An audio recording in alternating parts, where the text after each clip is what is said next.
What is up, everyone? Welcome back to the channel.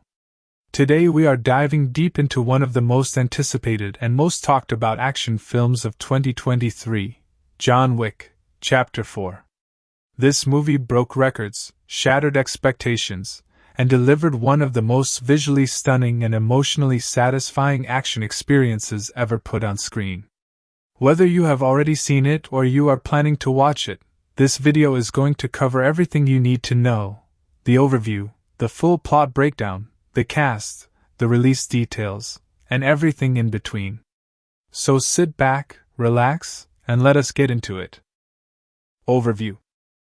John Wick, Chapter 4 is an American neo-noir action thriller film directed by Chad Stahelski, who has been at the helm of the John Wick franchise since the very beginning.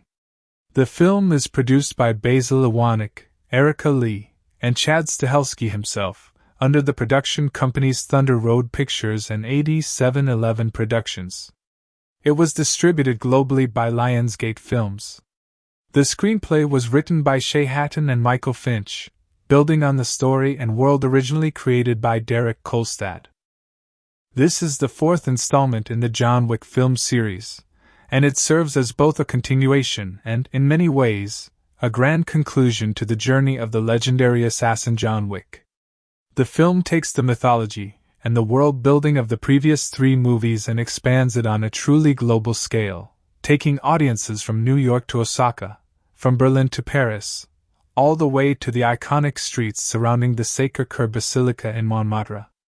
The sheer scope of this film is unlike anything What makes John Wick, Chapter 4 so remarkable is not just the action, although the action is absolutely extraordinary, but the way it deepens the lore of this underground assassin world, introduces compelling new characters, and brings the story of John Wick to a point of genuine emotional weight. This is a film that respects its audience and rewards those who have been following the series from the beginning. It is approximately 2 hours and 50 minutes long, making it the longest film in the franchise, and yet it never once feels like it drags. Every scene, every sequence, every moment of quiet before the next storm serves a purpose. The film was made on a production budget of approximately $90 million and went on to gross over $440 million worldwide at the box office, making it the highest-grossing film in the entire John Wick franchise. Plot details. Now let us get into the full plot of John Wick, Chapter 4. There will be complete spoilers from this point forward, so if you have not seen the film yet and want to go in fresh, you can skip ahead. But for everyone else, let us break this story down thoroughly. The film picks up shortly after the events of John Wick, Chapter 3, Parabellum. John Wick, excommunicado and severely wounded from the events of the previous film, is in the desert, where he has been living among the Ruscaroma, training himself back to full strength and seeking the knowledge and power he needs to finally break free from the High Table, the shadowy governing body that rules the entire criminal underworld. After gaining the blessing of the Elder, the one man who sits above the High Table, John returns to the world of assassins with a single mission: to challenge the High Table and earn his freedom through a way that has not been attempted in generations. The path to doing so leads him to the Marquis Vincent de Grammont, an extraordinarily powerful and ruthless member of the High Table played brilliantly by Bill Skarsgard. The Marquis is assigned by the High Table to deal with John Wick once and for all, and he does so with total brutality, destroying everything and everyone associated with John, including having the New York Continental Hotel destroyed and its manager Winston shot and left for dead. To pursue his freedom, John must invoke an ancient rule, the right of blood oath, also known as a duel, or a one-on-one challenge to the Marquis. If John can find a member of the High Table willing to sponsor his challenge, he can face the Marquis in a formal duel. If John wins, he earns his freedom, and his name is cleared. If he loses, he dies and the High Table's dominion remains unchallenged. John travels to Osaka, Japan, to seek the help of his old friend Shimizu Koji, the manager of the Osaka Continental Hotel, played by Hiroyuki Sanada. Shimizu agrees to help John without hesitation, driven by loyalty and brotherhood. However, the Marquis sends his deadly enforcer, a blind but extraordinarily lethal assassin named Kane, played by the legendary Donnie Yen, to Osaka to kill John and eliminate anyone sheltering him. Kane is one of the most interesting characters in the film because he is not simply a villain. He is a man who was forced out of retirement by the Marquis, who holds his daughter's life hostage to ensure his cooperation. Kane does not want to kill John. The two share a deep history and genuine respect for one another. But he has no choice. The action sequence at the Osaka Continental is one of the most jaw-dropping set pieces in the entire franchise, involving brutal hallway fights, neon-lit corridors, sword duels, and devastating losses. Shimizu is killed during the battle, and his daughter Akira, played by Rina Sawayama, is left devastated and furious, blaming John for her father's death. John escapes, but the weight of what his path costs those around him grows heavier with every step. John then makes his way to Germany, specifically to Berlin, where he seeks help from Killa Harkin, a flamboyant and powerful crime lord played by Scott Adkins, who is also a member of the High Table. John needs Killa's blessing and sponsorship to invoke the duel. What follows is one of the most entertaining sequences in the film, set inside a massive, packed nightclub, where John fights through waves of enemies and ultimately confronts Killa in a brutal and darkly comedic fight sequence. John defeats Killa, gaining the seal he needs to challenge the Marquis. Meanwhile, John reconnects with an old friend known as the Tracker, also called Mr. Nobody, played by Shamier Anderson. The Tracker is an independent assassin who travels with a highly trained dog and has been following John throughout the film, waiting for the bounty on John's head to rise high enough to be worth collecting. He is a morally flexible character, neither fully ally nor enemy, but as the film progresses, his arc takes a more meaningful direction. With Killa's seal, John is able to formally invoke the duel through the Harbinger, an official representative of the High Table played by Clancy Brown. The Marquis accepts the challenge, choosing his own champion for the duel rather than fighting John himself, and he chooses Kane. This sets up an extraordinarily emotional dynamic. John must fight and kill his old friend in order to earn his freedom. The duel is set to take place at dawn on the steps of the Sacré-Cœur Basilica in Paris, one of the most beautiful and iconic locations in the world. But before John can even reach the duel, he must first survive an absolutely insane gauntlet, the film's legendary Arc de Triomphe sequence. In an effort to kill John before the duel begins, the Marquis activates an open bounty on John's life throughout Paris, and what follows is a breathtaking, seemingly impossible chase through the streets around the Arc de Triomphe, with John on foot against waves of assassins, all while cars hurtle around the roundabout. The sequence was filmed with real stunt drivers, and John also must climb the famous 122 steps leading up to the Sacré-Cœur, multiple times, because he keeps getting knocked down and shot, in a sequence that is both brutal and deeply symbolic of his endless, painful perseverance. Finally, at dawn, the duel begins.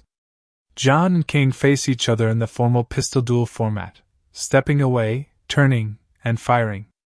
Both men are shot. Kane hits John, and John hits Kane. Kane goes down but survives. John, mortally wounded, uses his remaining shot not on the Marquis, who the Harbinger rules must now. John has won. He is free. His name is cleared. He has defeated the High Table's representative, and earned what he has been fighting for throughout 4 films. But the wound he has sustained is fatal. As the sun rises over Paris, John Wick sits on the steps of the Sacré-Cœur and dies, at peace, thinking of his late wife Helen, for whom everything in his long and violent journey began. The film ends with a brief epilogue showing John's grave beside Helen's in New York, with Winston and the Bowery King paying their respects. Akira is shown tracking down Kane, implying she intends to avenge her father. And Kane, now free from the Marquis' control, is reunited with his daughter, the thing he sacrificed everything to protect. Cast. The cast of John Wick, Chapter 4 is one of the finest assembled for any action film in recent memory. Keanu Reeves returns as John Wick, the Baba Yaga, delivering a physically and emotionally extraordinary performance. Reeves trained intensively for the role and performed the vast majority of his own stunts, which is remarkable given the sheer volume and complexity of the action in this film. Donnie Yen plays Kane, the blind assassin and one of the most compelling new characters in the franchise. Yen is one of the greatest martial arts actors of all time, and his performance here is layered with emotion, humor, and devastating skill. Bill Skarsgard plays the Marquis Vincent de Graymont, the primary antagonist of the film. Skarsgard brings cold, aristocratic menace to the role and is a worthy villain for the final chapter of John's story.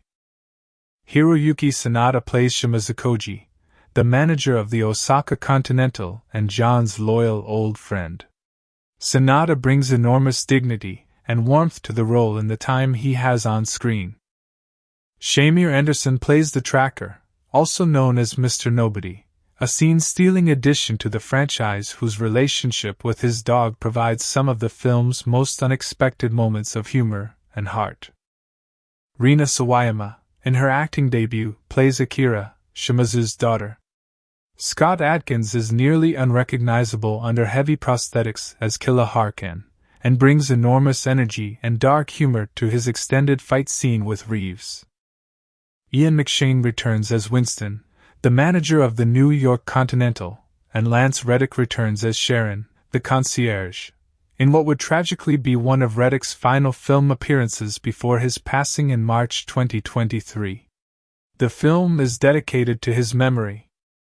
Lawrence Fishburne returns briefly as the Bowery King. Clancy Brown brings authority and cold precision to the Harbinger. And Mark Zara appears as Chitty, the Marquis enforcer on the ground. Release date and production. John Wick, Chapter 4 had its world premiere on March 6, 2023, at the Berlin International Film Festival. It was then released theatrically in the United States on March 24, 2023, by Lionsgate Films. The film was released internationally around the same dates, hitting theaters in most major markets simultaneously. Principal photography for the film took place across multiple countries. The production shot in France, specifically extensively in Paris around the Sacré-Cœur Basilica and the Arc de Triomphe. Significant portions were also filmed in Japan, in Osaka. Germany, specifically Berlin, served as another major filming location. And sequences were also filmed in Jordan, in the desert landscapes near. Chad Stahelski has spoken extensively about how the production team worked with real locations as much as possible, particularly in Paris, where they secured access to film around the Arc de Triomphe, an extraordinarily difficult logistical challenge that required coordination with French authorities and months of planning. The film's score was composed by Tyler Bates and Joel J. Richard, who delivered a propulsive and atmospheric soundtrack that perfectly complements the film's global tone and emotional register. Final thoughts. John Wick, Chapter 4 is not just a great action movie. It is a great film. It takes everything the franchise built across 3 previous installments and brings it to a conclusion that is both epic in scale and deeply human at its core. The action choreography, led by the 8711 stunt team who have been with the franchise since the beginning, is genuinely historic. The performances are exceptional. The cinematography by Dan Laustsen is some of the most beautiful work in any action film ever made. And the story of John Wick, a man trying to break free, to grieve, to find peace, is given the ending it deserves. This movie proves that action cinema can be art. It proves that a franchise can grow, evolve, and reach genuine emotional heights without losing what made it great in the first place. John Wick, Chapter 4 stands as a landmark achievement in modern cinema and one of the defining action films of its generation. The story of John Wick, Chapter 4 begins in the harsh, unforgiving desert. We find John Wick, one of the most feared and legendary assassins the criminal underworld has ever known, in a place far removed from the neon-lit cities and grand hotels that define his world. He is living among the Ruskaroma, a nomadic crime family with deep roots in the assassin world, and he is training. Every single day, without rest, without comfort, without mercy on himself, John Wick is pushing his body and his mind back to their peak condition. He has been through hell, shot, stabbed, thrown off buildings, hunted by virtually every assassin on the planet. John is not simply recovering. He is preparing. He has a singular purpose driving every drop of sweat, every bruise, every moment of pain he endures in that desert. He wants his freedom. Not just survival. He has proven he can survive almost anything, but true freedom. Freedom from the high table, the ancient and all-powerful governing body that controls the entire global criminal underworld. The high table has ruled over the lives of assassins, crime lords, and their families for generations, and no one defies it without paying an almost unimaginable price. John Wick has been defying it since the moment he killed a member of the table's inner circle on sacred grounds in Chapter 2, and since then his life has been nothing but war. He visits the Elder, a mysterious and powerful figure who exists above the high table itself, living in the desert as a symbol of ultimate authority within this shadow world. John seeks the Elder's guidance and blessing. He needs to understand whether there is any legitimate path, any sanctioned, recognized path, through which a man in his position could challenge the high table and walk away free. The Elder, recognizing both John's determination and the unique circumstances of his situation, points him towards something ancient. There is a way. It is dangerous, it is nearly impossible, and it has not been successfully invoked in living memory. But it exists. John Wick sets his jaw, the Marquis and the destruction of the Continental. Back in New York, the high table has not been idle. Furious at the chaos John Wick has caused, the bodies he has left behind, the alliances he has forged, the sheer embarrassing inability of the table's vast resources to put one man in the ground, the table appoints a new enforcer. His name is the Marquis Vincent de Graymont, and from the moment he appears on screen, it is immediately. The Marquis is not a street-level killer. He is not a hired gun or a loyal soldier. He is aristocracy, a European nobleman of immense wealth, political connection, and absolute ruthlessness, who holds a senior position within the high table. He is cultured, elegantly dressed, soft-spoken, and completely without mercy. He speaks about murder and power the way other men might speak about fine wine or real estate. He is genuinely terrifying precisely because of how calm and civilized he appears while ordering atrocities. The Marquis is given full authority by the high table to deal with the John Wick situation in whatever way he sees fit. He is given unlimited resources, unlimited manpower, and the full backing of the table. And the first thing he does with all of that power is send a very clear message to the entire underworld about what happens when he targets the New York Continental Hotel. The Continental, for those who need a reminder, is the most iconic institution in the John Wick universe. A neutral ground hotel for assassins where no business can be conducted, where every guest is protected by an inviolable code of conduct going back centuries. The manager of the New York Continental is Winston Scott, a man who has a long and deeply complicated history with John Wick, a history involving loyalty, betrayal, pragmatism, and ultimately, a bond that neither man has ever been fully able to sever. The Marquis formally strips the New York Continental of its status as a continental hotel, deconsecrating it, essentially removing its neutral ground protections and its standing within the high table's world. This is an extraordinary act. Continentals are considered sacred institutions. Deconsecrating one has not been done in anyone's memory. It sends a shockwave through the entire underworld. And then, to drive the point home even further, the Marquis sends a military-grade strike team to the Continental with explosives and heavy weapons. The hotel is destroyed. Not just closed, physically demolished, blown apart, and left in ruins. Winston refuses to flee or cower.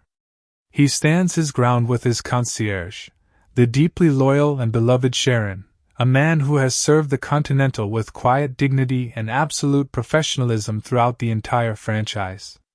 What happens next is one of the most painful moments in the film. Sharon, played with warmth and grace by Lance Reddick in one of his final performances before his real-life passing, is executed by the Marquis' forces. It is a brutal, deliberate act, designed to punish Winston and send a message to anyone who has ever been associated with John Wick. Winston himself is shot and left for dead, though he survives. The destruction of the Continental and the death of Sharon land like a gut punch. These were not just locations and supporting characters. They were home and family in the truest sense this world has. The Marquis has made this personal in a way that goes beyond politics or power. Osaka, brotherhood and blood. John Wick arrives in Osaka, Japan. The Osaka Continental is one of the most visually breathtaking locations in the film, an ancient, traditional Japanese architectural masterpiece, filled with art, silence, and dignity. It is managed by Shimizu Koji, one of the most important people in John's life.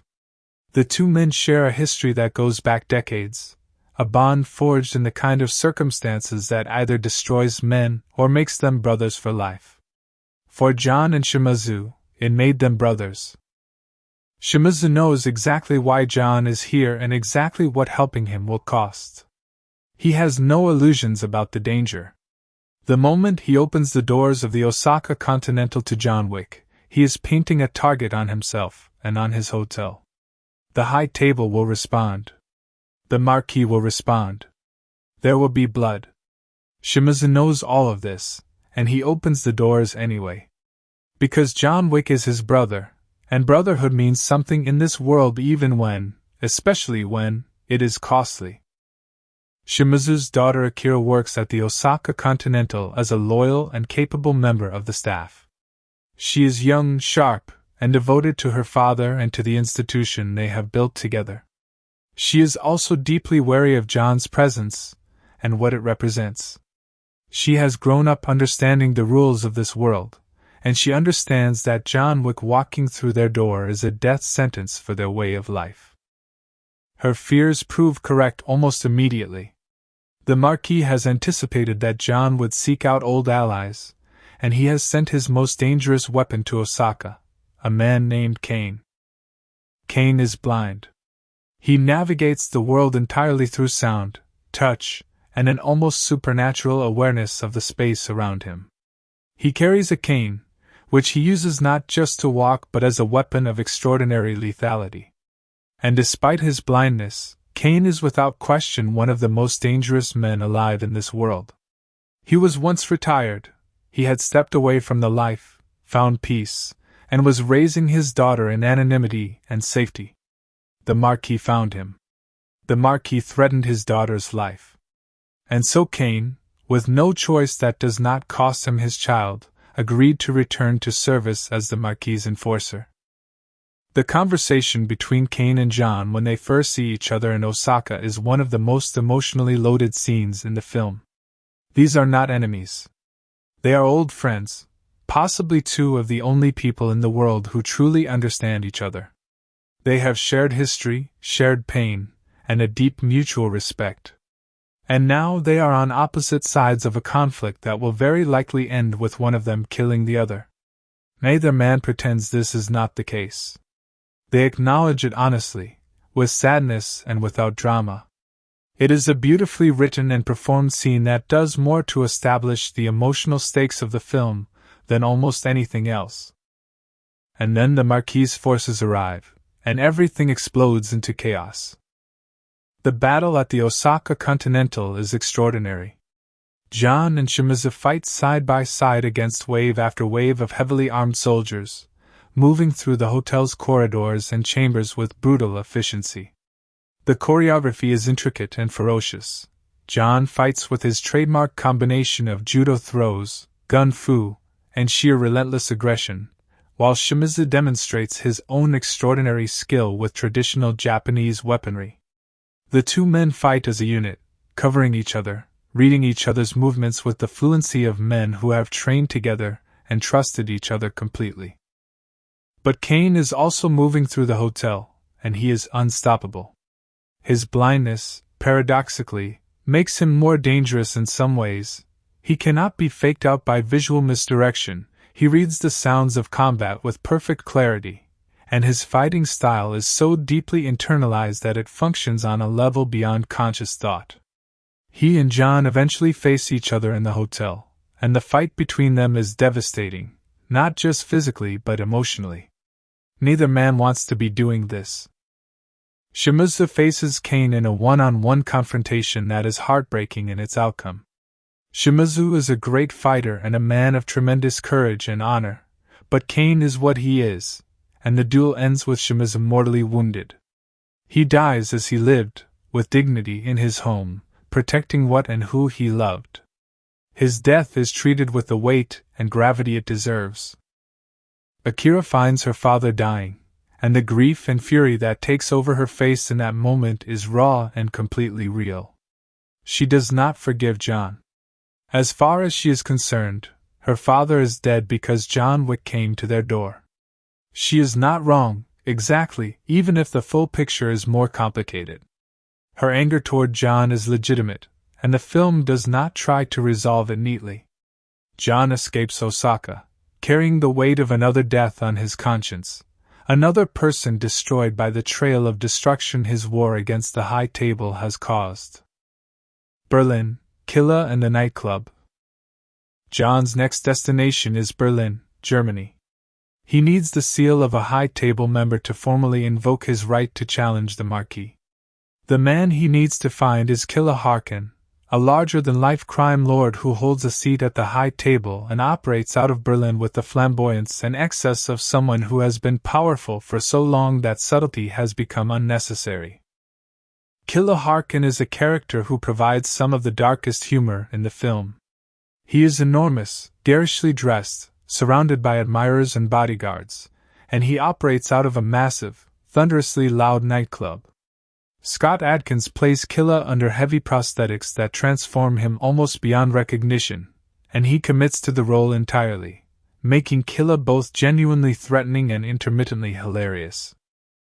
John enters the nightclub looking for Killa, and what follows is one of the most creative and exhausting action sequences in the film. The nightclub setting creates a unique set of challenges. It is packed with people, the lighting is strobing and disorienting, the music is deafening, and Killa's bodyguards are everywhere.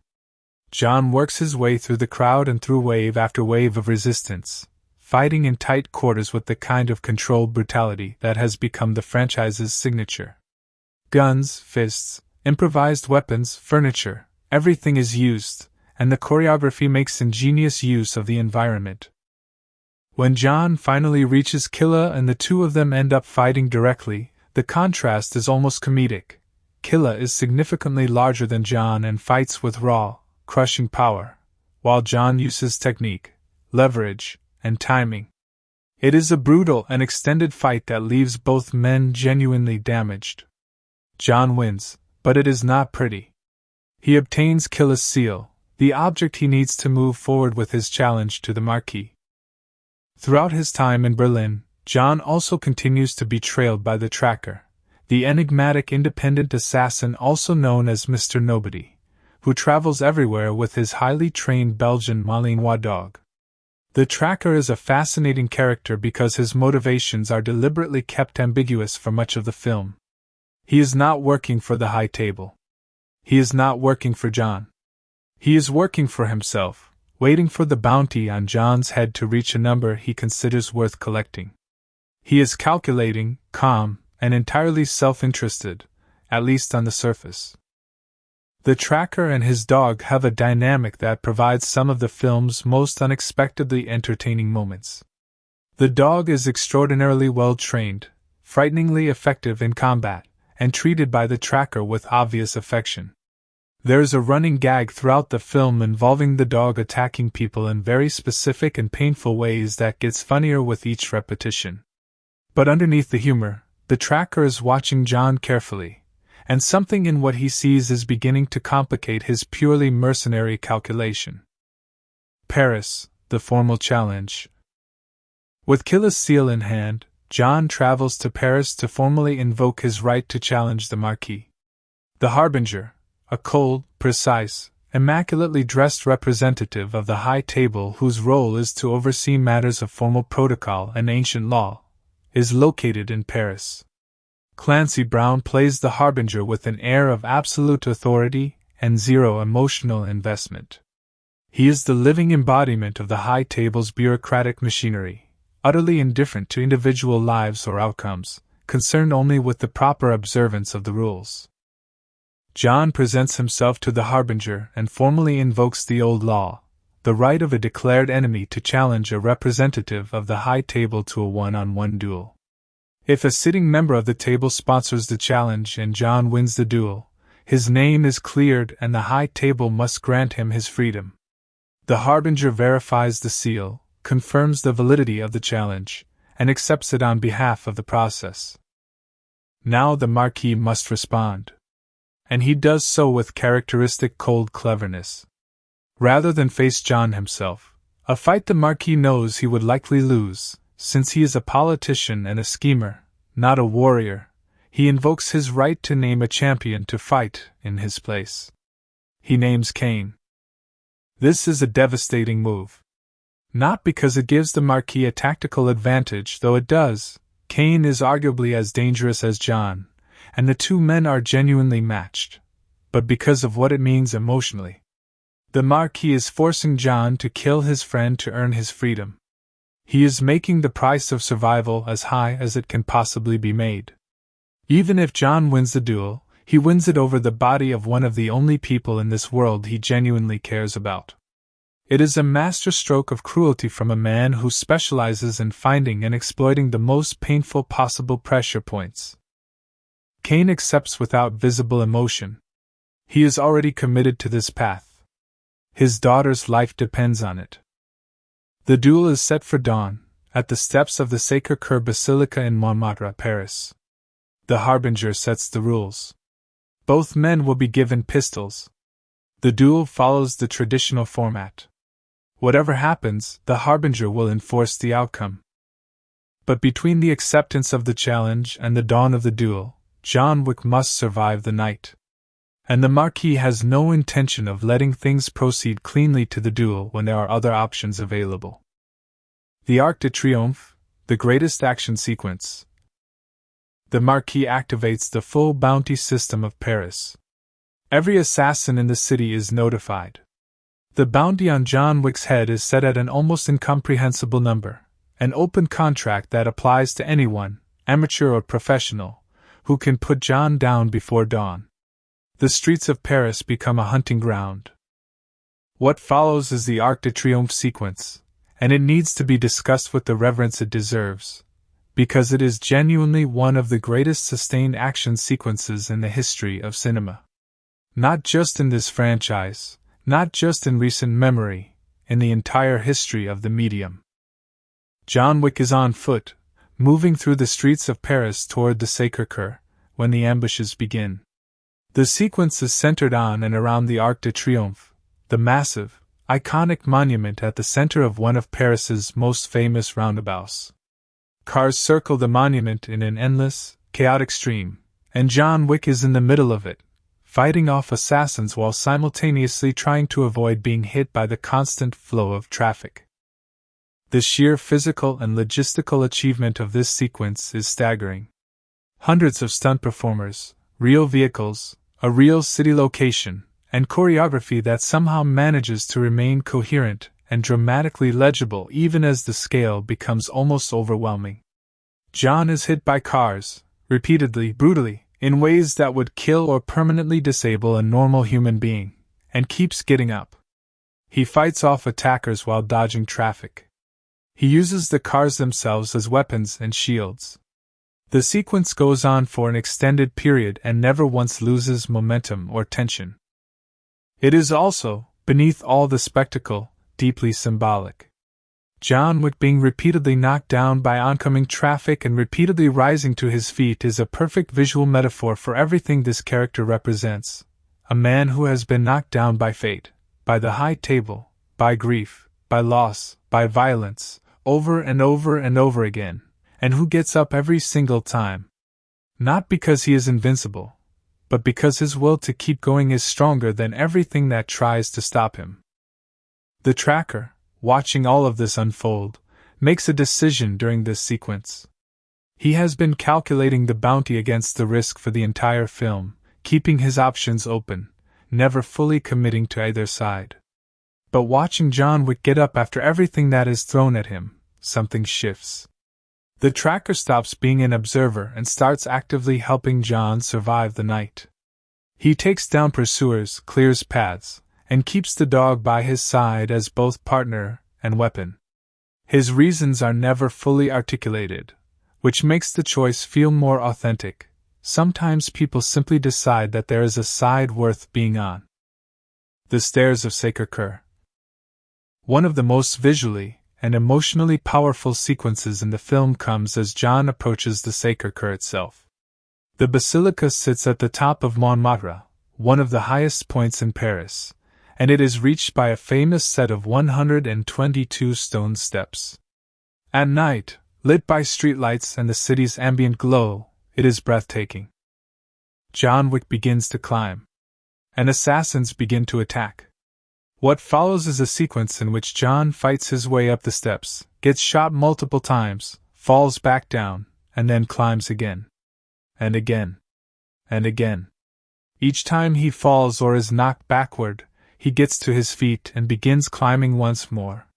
He is bleeding, exhausted, operating on sheer will at this point, his body pushed past any reasonable limit. And yet he climbs. The sequence is filmed with a patience and a restraint that trusts the audience completely. It does not hurry. It lets each fall land with full weight. It lets each act of rising back up feel like a genuine victory, earned against everything his body is telling him. By the time John Wick finally reaches the top of those stairs, the audience has been put through something. It is not just exciting, it is moving. This is a man refusing to give up, refusing to stay down, paying whatever price the universe demands of him in order to reach the moment he has been fighting toward for so long. The duel at dawn. Dawn comes to Paris. The light is soft and golden, the kind of morning light that makes everything look achingly beautiful. The Sacré-Cœur Basilica gleams white. The harbinger is present, overseeing the proceedings with his characteristic cold precision. The Marquis is present, accompanied by his people, supremely confident that however this ends, he wins. If Cain kills John, his problem is solved. If John somehow kills Cain, well, the Marquis has other plans. John and Cain face each other for the last time. There is no hostility between them. There is grief, and acceptance, and the particular sad peace of two men who understand exactly what is happening and have made their peace with it. They have both lived by the sword in this world for so long that the duel proceeds in the formal, traditional manner. Both men walk to their starting positions, back to back. On the harbinger's signal, they step away from each other, a set number of paces, counting down the distance. Then they turn. Then they fire. Both men are hit. Cain goes down with a wound that is serious, but not immediately fatal. John is hit in the chest, a wound that is clearly lethal, though not instantly so. He has seconds, maybe minutes. The Marquis, seeing that both men are down and John is mortally wounded, does something that reveals exactly who he is. He steps forward, intending to finish John himself, to put the final bullet in him and end this conclusively before John can exercise his remaining shot. Because John still has one bullet left, and the harbinger is watching, and the rules of the duel have not yet been fully concluded. The harbinger intervenes. He informs the Marquis that the duel is not over. John Wick is down but not dead. He still has his shot. The rules must be observed. The Marquis, forced to comply, steps back. John Wick, lying mortally wounded on the steps of the Sacré-Cœur as the morning sun rises over Paris, raises his pistol. He looks at the Marquis. He does not look at Cain.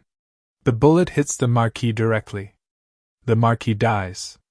The Harbinger formally declares the duel concluded, the challenge successful, John Wick's name cleared. Per the ancient law, the High Table must honor the result. John Wick is free. He won. After everything, after 4 films, after the death of his wife, after the loss of his dog, after every assassination attempt, and every betrayal and every broken bone and every impossible battle, John Wick won. The ending. John does not get up. He cannot get up. He has been shot through the chest, and his body, which has been running on nothing but will and adrenaline for the entire film, has finally reached the end of what it can sustain. He sits against the steps of the Sacré-Cœur, the basilica rising behind him, the morning light of Paris spreading across the city below. And he is at peace. His thoughts go to Helen, his wife, who died before the first film began, whose death set everything in motion. The woman he loved completely, for whom he had tried to leave this life, and for whose memory he has been fighting ever since. He sees her, or remembers her, in his final moments. And he smiles. After everything, he smiles. Because he is free, and because he is going to her, and in some sense those two things are the same. John Wick dies on the steps of the Sacré-Cœur at dawn, having won his freedom at the very last possible moment. The film then shows a brief but deeply meaningful epilogue. John's grave is in New York, beside Helen's, exactly where he belongs. Akira is shown. She is tracking Kane, moving through a crowd toward him with deadly intent in her eyes. She blames Kane, legitimately, for her father's death, and she has not let that go. The film does not resolve this thread, leaving it open as a gesture toward the continuing life of this world beyond John's story. Kane himself is shown in his moment of true payoff. He walks into a park, or a public space, and there, sitting and waiting for him, is his daughter. He reaches her. He holds her. The thing he has sacrificed everything to protect, his child's life and safety, is still intact. He is free from the Marquis, and his daughter is alive. It is the one truly unambiguous happy ending in the film, and it lands with enormous emotional force precisely because Kane was never really a villain. He was a man trapped by impossible circumstances, doing the only thing a father could do. Conclusion. And that is the complete story of John Wick, Chapter 4, a film about freedom, brotherhood, sacrifice, grief, and the weight that a violent life places on every relationship and every choice a person makes. It is a film that takes its mythology seriously, treats its characters as fully realized human beings, and delivers its action with a craftsmanship and artistry that stands genuinely apart from everything else in the genre. John Wick's story ends where it perhaps always had to end, not in victory as most action heroes know it, but in a hard-won peace. He got his freedom. He got to go to Helen. John Wick, Chapter 4, Complete Actor Life Histories. Keanu Reeves. Keanu Charles Reeves was born on September 2, 1964, in Beirut, Lebanon. His father, Samuel Nowlin Reeves Jr., was an American of Hawaiian, Chinese, English, Irish, and Portuguese descent, and his mother, Patricia Taylor, was an English showgirl and costume designer. His name, Keanu, is a Hawaiian name meaning cool breeze over the mountains, given to him in honor of his father's Hawaiian heritage. His parents divorced when Keanu was just 3 years old, and his father largely disappeared from his life afterward, eventually being imprisoned for drug-related offenses. This early absence of his father would be one of several profound losses that would shape Keanu Reeves's life and character in deeply significant ways. After his parents separated, Keanu's mother moved frequently, taking him and his sister Kim through a series of cities and countries, from Beirut to Sydney, from Sydney to New York, and eventually to Toronto, Canada, where Keanu would spend much of his formative years. His mother remarried several times during this period, bringing a series of stepfathers in and out of Keanu's life, including stage director Paul Aaron and rock musician Robert Miller. The constant movement and changing household meant that Keanu attended multiple schools and struggled to find consistency in his early education. Keanu was not a conventional academic student. He has spoken openly about struggling with dyslexia throughout his school years, which made traditional education particularly challenging for him. But on the ice and on the stage, he found his footing. He was a serious ice hockey goalkeeper in his youth, good enough that he briefly considered pursuing the sport professionally. But theater eventually won out, and he began performing in stage productions and television commercials in Toronto in his early teens. He moved to Los Angeles at the age of 20, with very little money and a determination that would define everything that followed. His early years in Hollywood were a grind. He took small roles where he could find them, lived modestly, and worked constantly. His breakthrough came in 1986 when he appeared in the film River's Edge, a dark and critically acclaimed drama in which he held his own alongside more experienced actors. His career accelerated rapidly after that. He appeared in Dangerous Liaisons in 1988 alongside Glenn Close and John Malkovich, demonstrating remarkable versatility for a young actor still finding his footing. But it was in 1989 that his first truly iconic role arrived, Ted Logan in Bill and Ted's Excellent Adventure, a cheerfully absurdist comedy about two time-traveling teenagers that became an enormous commercial success and introduced Keanu Reeves to mainstream audiences worldwide. The role could have been a trap, the kind of part that defines an actor as a comedic lightweight and limits their career forever. Reeves refused to let that happen. He followed Bill and Ted with a series of roles that demonstrated genuine range and ambition. He worked with directors like Gus Van Sant, appearing in My Own Private Idaho in 1991 alongside River Phoenix in a deeply unconventional and emotionally brave performance. He appeared in Bram Stoker's Dracula in 1992, in a role that received mixed reviews but showed his willingness to take risks. And then, in 1994, everything changed forever. Point Break, directed by Catherine Bigelow in 1991, had already shown he could carry an action film with charisma and physical commitment. But Speed, the high-concept action thriller in which Reeves played a Los Angeles police officer, then came 1999, and The Matrix.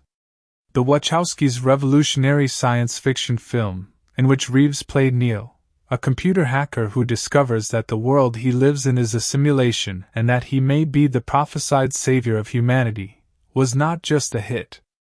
It was a cultural and technological landmark.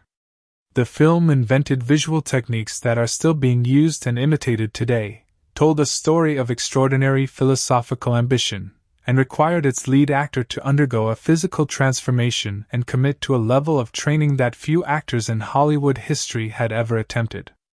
Reeves threw himself into it completely, training in martial arts and wire work for months before filming began, and delivered a performance that was perfectly calibrated for the film's The sequels, The Matrix Reloaded and The Matrix Revolutions, both released in 2003, were massive commercial successes despite more divided critical reception. But the years surrounding those films were among the darkest of Reeves's personal life. His longtime girlfriend Jennifer Syme gave birth to their daughter Ava Archer Syme Reeves in December 1999, but the baby was tragically stillborn. The loss was devastating for both parents, and their relationship did not survive it. They separated shortly afterward. Then, in April 2001, Jennifer Syme was killed in a car accident in Los Angeles. She was 28 years old. Reeves had already lost his best friend River Phoenix to a drug overdose in 1993. He has spoken in interviews about the grief he has carried through his life, and how he has learned to live with loss without being destroyed by it. Despite these personal tragedies, Reeves continued to work, and work seriously. He appeared in films across multiple genres throughout the 2000s. He played the Devil's Son in The Devil's Advocate alongside Al Pacino, took on Shakespeare in Much Ado About Nothing, directed his own film Man of Tai Chi in 2013, and kept searching for material that challenged and interested him. He also became known in Hollywood as one of the genuinely kind and generous people in the industry. He has given substantial portions of his Matrix earnings to crew members and the special effects teams whose work made the films possible. He rides the New York subway and stops to help strangers. He has sat with grieving fans and offered genuine comfort. And then in 2014, John Wick arrived, and it gave Reeves something he had not had in years, a role perfectly suited to everything he is. The physical commitment, the emotional restraint, the presence that communicates volumes without words. The franchise revitalized his career and gave him a new iconic character to stand alongside Neo. He trained relentlessly for every film in the series, insisting on performing as many of his own stunts as safely possible, developing his fighting skills across multiple disciplines until he became genuinely, measurably proficient. The results are on screen in every frame. The physicality of John Wick is not movie magic. Keanu Reeves is now in his early 60s, and he remains one of the most beloved figures in Hollywood, not just for his work, but for who he is. A man who has been through extraordinary loss, who has never let wealth or fame make him unkind, and who continues to show up and do the work with Donnie Yen. Donnie Yen Ji Dan was born on July 27, 1963, in Guangzhou, China. His mother, Bao Sim Mark, was herself a highly accomplished martial artist and one of the most respected Tai Chi and Wushu masters in the world, a woman whose dedication to her art was so total that she eventually emigrated to Boston in the United States to share her knowledge and establish a martial arts school. His father, Kleister Yen, was a newspaper editor. Donnie was the second of their children, and from his earliest years, the world of martial arts was not just a hobby or an extracurricular activity, it was the air he breathed. His mother began teaching him the foundations of traditional Chinese martial arts as a small child, and he absorbed it with a natural aptitude that was obvious. When Donnie was 11 years old, his family moved to Boston, Massachusetts, following his mother's growing reputation and ambitions for her martial arts school. Growing up as a Chinese immigrant kid in Boston in the 1970s was not easy.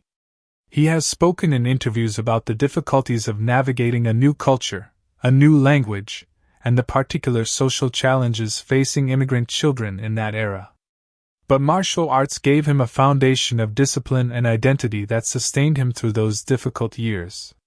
His mother continued his formal training, and he also began studying under other masters, expanding his knowledge from traditional Chinese styles into a broader range of disciplines. He trained in Wushu, Tai Chi boxing, kickboxing, Brazilian Jiu-Jitsu, Judo, Muay Thai, and multiple other styles throughout. As a teenager, Donnie traveled to Beijing, China, to study at the Beijing Wushu Academy, one of the most prestigious martial arts institutions in the world. The training there was extraordinarily demanding, physically grueling in ways that would have broken most people, and Donnie thrived in it. He competed nationally in Wushu tournaments and demonstrated a level of skill and athleticism that marked him as exceptional even in a world full of exceptional practitioners. His entry into the film industry came through a meeting with legendary Hong Kong director Yuen Wu-ping, who recognized his extraordinary physical gifts and cast him in Drunken Tai Chi in 1984.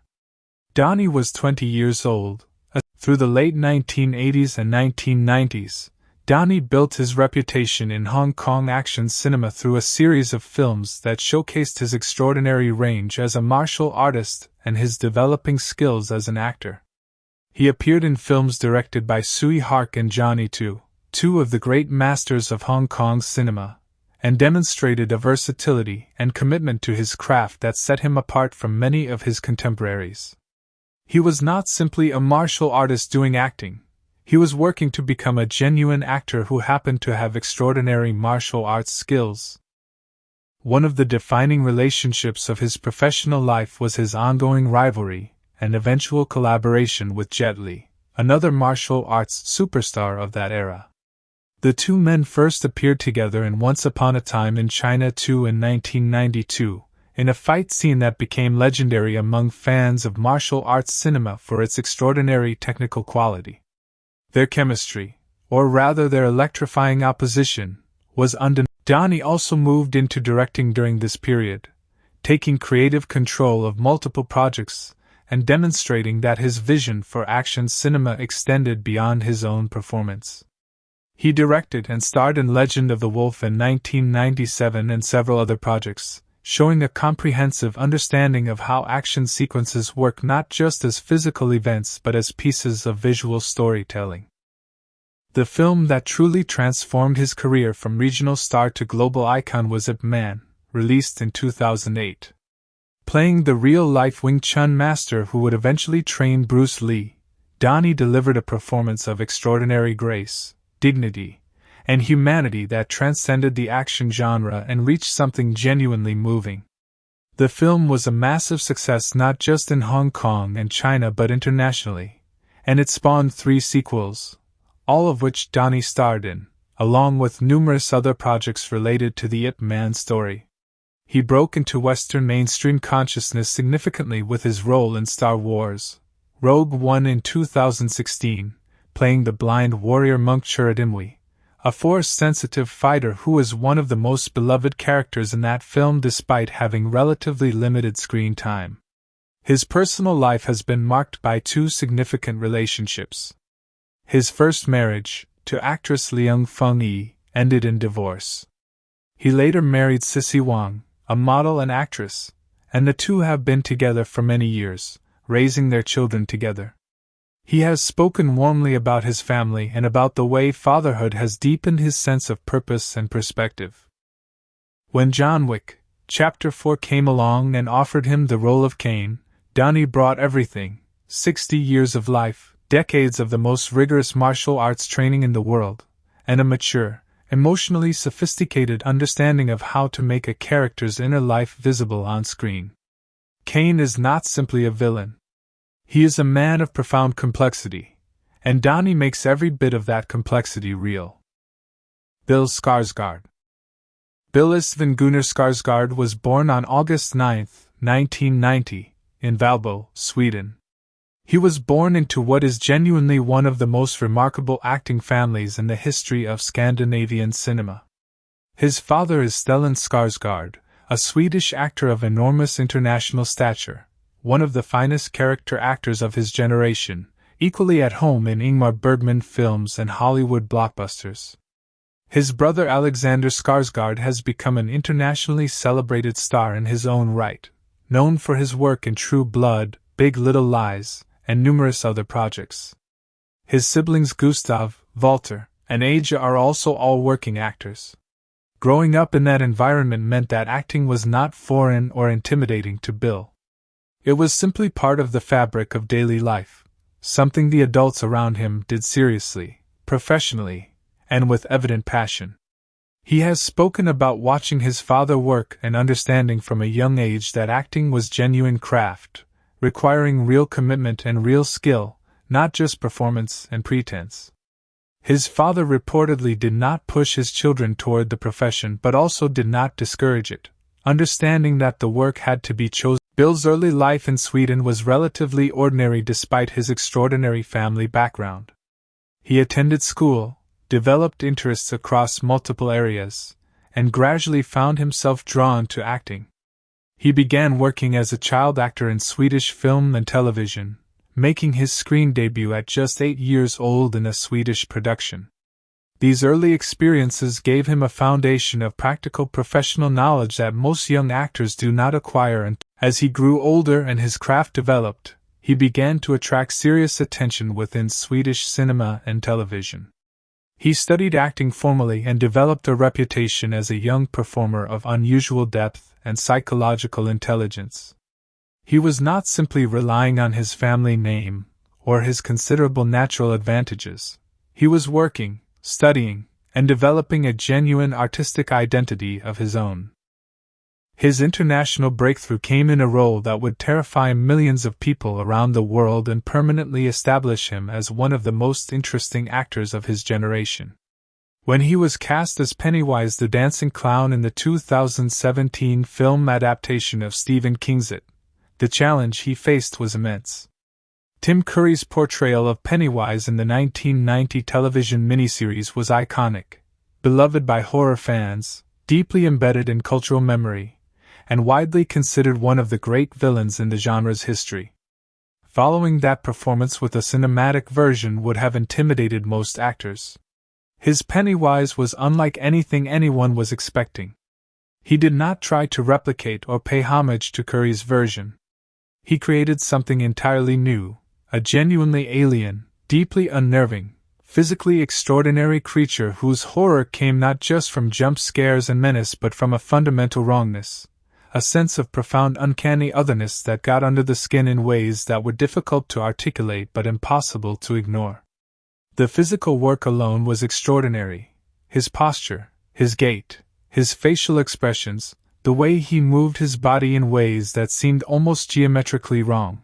But beneath all the performance artifice was a genuine, intelligent understanding of what made the film was a massive critical and commercial success, grossing over $700 million worldwide and becoming one of the highest-grossing horror films ever made.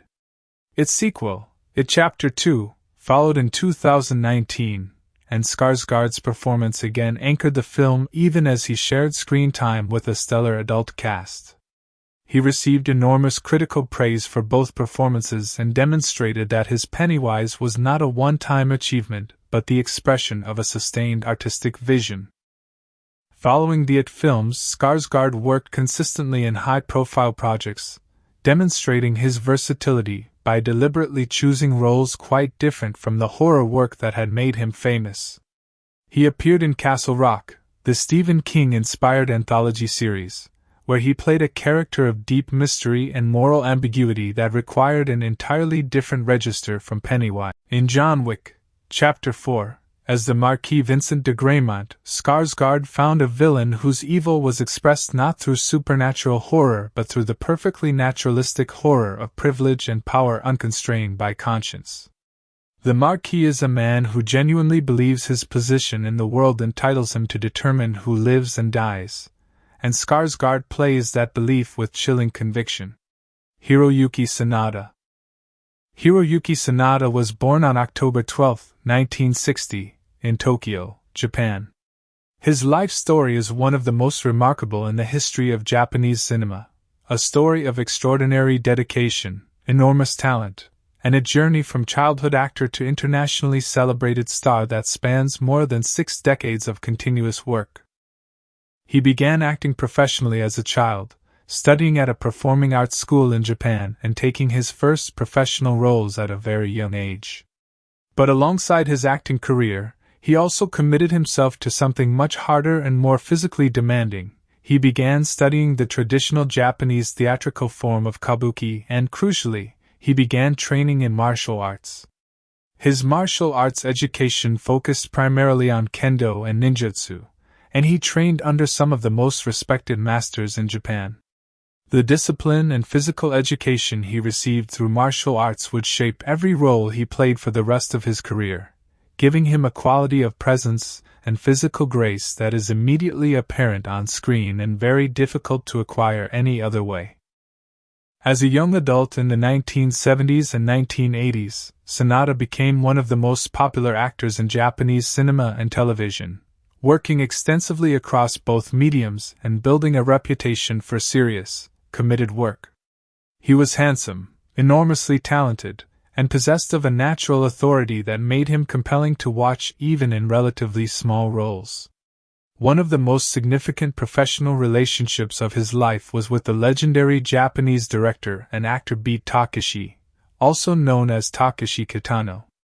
Working within the world of Japanese cinema at its highest level gave Sanada a foundation of craft, and he also worked extensively in theater during this period, studying classical Japanese theatrical forms with the same dedication he brought to everything else.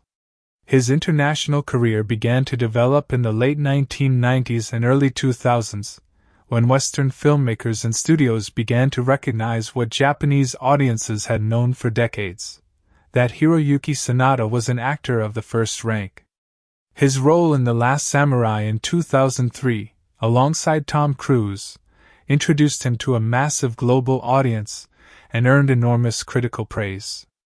He played Yujiro, a fierce and uncompromising samurai warrior, with an authenticity and physical mastery that was immediately apparent to anyone watching. The role required him to perform extraordinary sword work, and he did so with a fluency and precision born of decades of genuine training. From that point forward, his international career expanded steadily and impressively. He appeared in The Ring, the American remake of the Japanese horror film. He played Dogen in the final season of Lost, one of the most beloved television series of the 2000s, bringing quiet dignity and mystery to a character who became fan favorite. He appeared in Sunshine, Danny Boyle's science fiction film. He played Yujiro in The Last Samurai, and later appeared in 47 Ronin alongside Keanu Reeves, his first collaboration with his future John Wick, Chapter 4 co-star. He became a regular presence in major Hollywood productions while simultaneously continuing his Japanese film and television work, a balance that very few actors manage to maintain, but that speaks to Sanada's extraordinary professionalism and his genuine love for the craft regardless of the scale or origin of the project. He appeared in Avengers: Endgame in a brief but significant role, and his ongoing work in the FX series Shogun, a major streaming production in which he serves as both star and producer, has earned him the most significant critical recognition of his American career, including Emmy Awards and Golden Globe recognition. In John Wick, Chapter 4, his portrayal of Shimizu brings all of his qualities to bear: the physical grace, the quiet authority, the ability to communicate loyalty and love and courage without overstatement. His death scene is one of the most genuinely moving moments in the film, and it is moving precisely because everything he has built in the character up to that point makes it feel real and devastating. Shamier Anderson. Shamier Anderson was born on May 7, 1991, in Toronto, Canada. He grew up in a Caribbean-Canadian household. His family has roots in Trinidad and Tobago, and from a relatively young age demonstrated a passion for performance that would eventually lead him to a serious pursuit of acting as a career. His early training in Canada was rigorous and comprehensive. He studied at the Claude Watson School for the Arts in Toronto, one of Canada's most respected arts education institutions, where he developed foundational skills across multiple performance disciplines. His formal training gave him a solid technical base, but it was the combination of that training with his natural charisma and an intense personal work ethic that began to set him apart. He started building his career in Canadian film and television through a series of supporting and recurring roles, working consistently and developing his craft through practical experience. He appeared in a variety of Canadian productions across multiple genres, demonstrating versatility and a screen presence that attracted increasingly significant roles. His brother Ronnie Rowe is also an actor, and the two have occasionally worked together, appearing in shared projects that allowed them to showcase a natural chemistry born of genuine brotherhood. His breakthrough into more prominent international recognition came through his role in the science fiction series Winona Earp and later through Station 19, the Grey's Anatomy spin-off drama in which he plays Travis Montgomery, a firefighter and paramedic whose personal and professional life forms a significant thread of the series. His work in Station 19 demonstrated his ability to carry ongoing dramatic material and develop a character over multiple seasons with consistency and depth. His role as the tracker in John Wick, Chapter 4, alongside his remarkable dog co-star, represents his highest-profile film role to date, and he seized the opportunity completely. The tracker is a character who could easily have been one-dimensional, a mercenary lurking at the edges of the main story, but Anderson brings a wit, a physical confidence, and a genuine emotional undercurrent to the role that makes the tracker one of the film's most memorable presences. Rina Sawayama. Rina Sawayama was born on August 16, 1990, in Niigata, Japan, but grew up in London, England, having moved there with her family when she was 5 years old. Her upbringing was bicultural in the deepest sense: Japanese by heritage, British by education and culture, navigating the particular experience of being visibly different in a country that was not her birth home and carrying the values and aesthetics of a culture she had left as a small child. She attended Queensgate School in London and later went on to study social and political science at Peterhouse, Cambridge, one of the oldest and most prestigious colleges at one of the world's great universities. Her time at Cambridge was formative in multiple ways. She was involved in performance and music throughout her university years, but she graduated with a serious academic degree before committing fully to a creative career. Her musical career developed after Cambridge, and she built a following initially through self-released music and a strong online presence before signing to a major label and releasing her debut album Sawayama in 2020. The album was critically acclaimed and won her a devoted international fanbase, praised for its genre-blending approach, mixing pop, R&B, nu metal, and other influences in ways that were fresh and completely personal. She became known not just as a musician but as a cultural figure, speaking openly about her experiences as a queer British-Japanese woman navigating the entertainment industry. John Wick, Chapter 4 was her acting debut, and the fact that her performance holds up so powerfully alongside career veterans like Keanu Reeves, Donnie Yen, and Hiroyuki Sanada is a remarkable testament to her natural talent and to the instincts she brought to the role. Her grief in the scenes following her father's death is completely real and completely compelling, and she handles the physicality of the role. She has several action sequences of her own, with impressive confidence. Lance Reddick. No account of John Wick, Chapter 4 can end without speaking at length about Lance Reddick, because the film exists in the shadow of his passing, and because his contribution to this franchise, and to the broader landscape of American film and television, deserves every word written about it. Lance Reddick was born on June 7, 1962, in Baltimore, Maryland. He grew up in a household that valued education and music deeply, and he pursued both with tremendous seriousness throughout his early life. He studied music at the Eastman School of Music in Rochester, New York, one of the most prestigious music conservatories in the United States, where he developed as a serious classical musician. Music was not a phase or a stepping stone for Reddick. It was a genuine passion that he carried throughout his life alongside his acting career. He came to acting relatively late compared to many of his peers, pursuing it seriously in his late 20s and early 30s through formal training at the Yale School of Drama, one of the most rigorous and respected drama programs in the world. Yale gave him a foundation of classical technique and an understanding of character and text that showed in everything he subsequently did on screen. His approach to acting was always intellectual as well as instinctive. He thought deeply about his characters, their histories, their inner lives, and the way their bodies and voices expressed what words alone could not. His early career was built through stage work and small screen roles, developing gradually as his reputation for exceptional work spread among directors and casting professionals. He had a significant recurring role in The Wire, the HBO series that is widely considered one of the greatest television dramas ever made, playing Lieutenant Cedric Daniels, a complex and morally serious police officer navigating the competing demands of institutional politics and genuine justice. His work in The Wire remains some of the finest dramatic acting in American television history.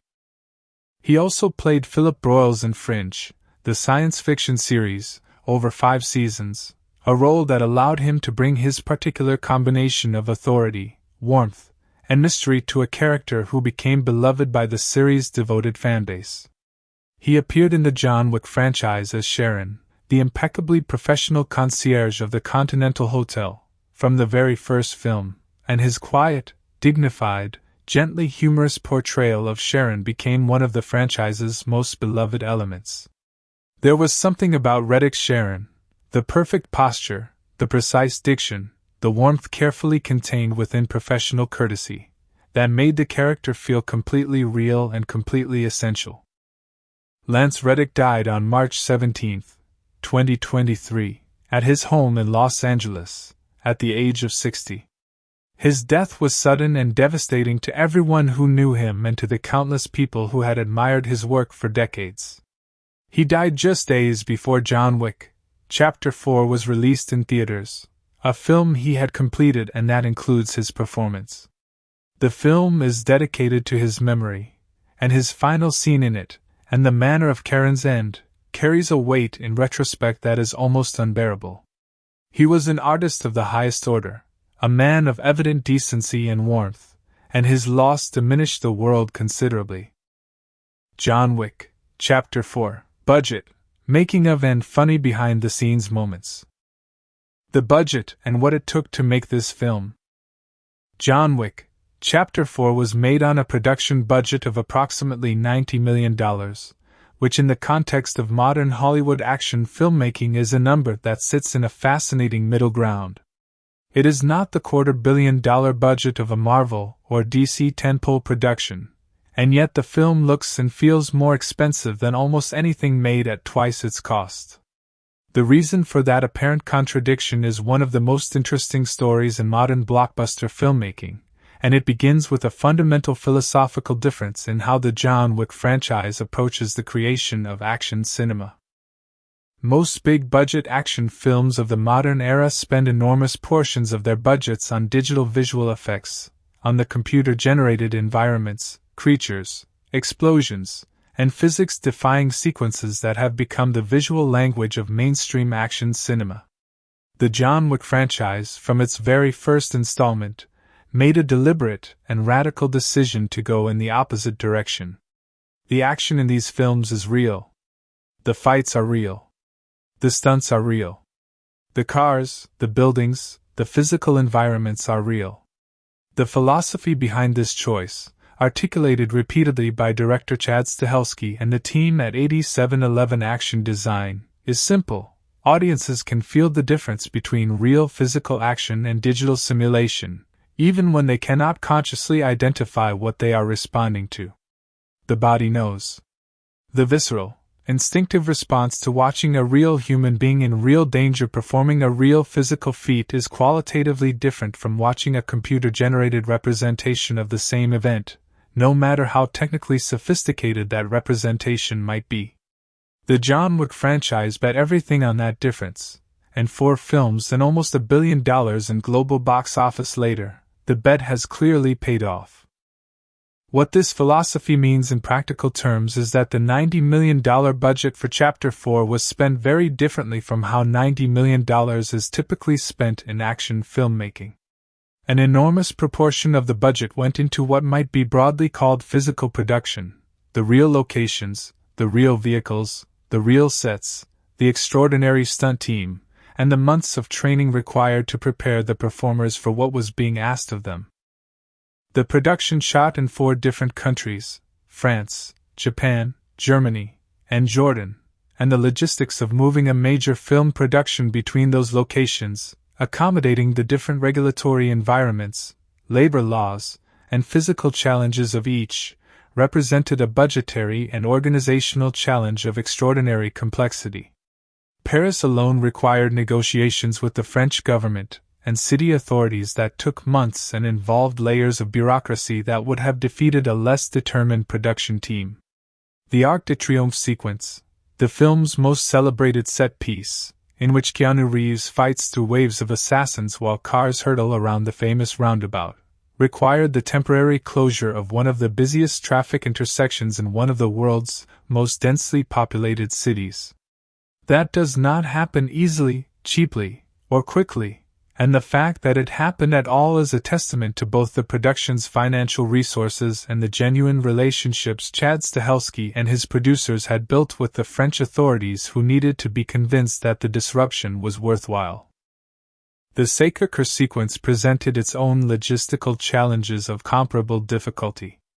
The Basilica of the Sacred Heart is not just a tourist attraction, it is an active place of worship, one of the most significant Catholic pilgrimage sites in France, and gaining permission to film action sequences on and around its famous steps required careful, sustained negotiation and a level of respect for the institution and its religious significance that the production team took seriously. The steps themselves, 122 of them, running from the base of Montmartre to the basilica's doors, had to be prepared for the extraordinary demands of the sequence, including the repeated falls and impacts that Keanu Reeves and the stunt team performed on surfaces that are genuinely hard stone. The Osaka sequences were filmed partly on location in Japan and partly on meticulously constructed sets that recreated the aesthetic of traditional Japanese architecture with a level of authenticity and detail that reflects the production design team's deep research and genuine respect for the culture they were representing. Production designer Kevin Cavanaugh and his team built environments of extraordinary beauty and complexity. The Osaka Continental's interiors are real physical spaces that the performers and camera crews could move through and interact with in ways that would be impossible in a purely digital environment. The Jordan sequences, filmed in the desert landscapes near the ancient city of Petra, required a production to operate in conditions of genuine physical challenge, extreme heat, remote locations, surfaces that are inhospitable to the kind of heavy equipment that film production requires. The decision to use these locations rather than simulating them on a stage or in a more accessible environment reflects the production's consistent philosophical commitment to the real over the simulated, and the results on screen justify every logistical difficulty. The stunt budget for John Wick, Chapter 4 was, by any standard measure, enormous. The 8711 action design team, led by Chad Stahelski himself, a former stuntman and stunt coordinator who came to directing through the physical side of filmmaking rather than through film school or the screenwriting path, employs some of the most skilled and experienced stunt performers in the industry. For Chapter 4, they assembled a team of hundreds of stunt performers from around the world, many of whom are accomplished martial artists in their own right rather than simply athletic performers. The fight sequences in this film involve real contact, real falls, real impacts, executed with the control and professionalism that distinguishes trained stunt work from dangerous carelessness, but real nonetheless. The cost of coordinating, rehearsing, and filming sequences of this scale and complexity over an extended production period represents a very substantial portion of the overall budget. Keanu Reeves' own training represents a significant investment both of budget and of time that exists somewhat outside the conventional accounting of a film's production cost. He began training for Chapter 4 many months before principal photography commenced, working with martial arts instructors, firearms trainers, and the 8711 stunt team to develop and refine the specific physical vocabulary of John Wick's fighting style.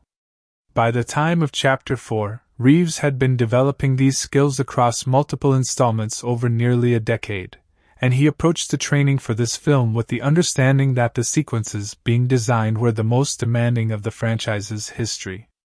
He reportedly trained for a period of several months before cameras rolled, working on judo, Brazilian jiu-jitsu, firearms handling, and the specific choreography of the film's major sequences, developing each fight to a level of internalized familiarity that allowed him to perform it with the fluid naturalness that the camera required. Donnie Yen brought his own extraordinary preparation to the role of Kane. The character's blindness presented a unique physical and technical challenge. Yen needed to develop a complete physical vocabulary for a man who navigates the world without sight, fighting with an awareness of space and other bodies that has nothing to do with visual information. He worked extensively before filming began on developing Kane's specific way of moving, of holding his cane, of orienting himself in an environment, so that by the time he appeared on set every movement felt completely genuine rather than performed. The fight choreography for Kane had to be developed specifically to work within the logic of his blindness. His attacks and defenses had to make sense for someone reading the world through sound and touch rather than sight, and achieving that logical consistency while also creating fight sequences of extraordinary visual excitement required months of collaborative work between Yen, the stunt team, and Stahelski. The Arc de Triomphe sequence deserves particular attention as a production achievement because the logistics involved in creating it were almost incomprehensibly complex. The production team worked with French authorities to close portions of the famous roundabout on multiple nights, filming at night both for the visual atmosphere that darkness and artificial lighting created and to minimize disruption to Parisian traffic patterns during the day. The sequence uses a genuine mixed approach of real stunt driving, real foot chase choreography, and a relatively small amount of digital enhancement, primarily for removing safety equipment from some shots and extending the scale of certain elements.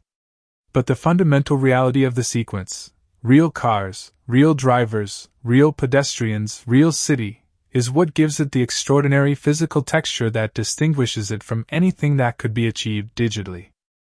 The film's cinematography, the work of Dan Laustsen, who has photographed all of the John Wick films, also represents a significant production investment. Laustsen is one of the most accomplished cinematographers working in international film today, and his approach to the John Wick franchise has been to treat each film as an opportunity to push further into the possibilities of light and color as expressive tools. Chapter 4 is the most visually ambitious of the franchise's installments. The use of color in the Osaka sequences, the neon-soaked darkness of the Berlin nightclub, the extraordinary natural light of the Paris dawn in the film's finale, and achieving that visual ambition required sophisticated lighting setups, high-end camera systems, and the time and space to get the images right rather than simply adequate. The making of the film, rehearsals, preparation and production.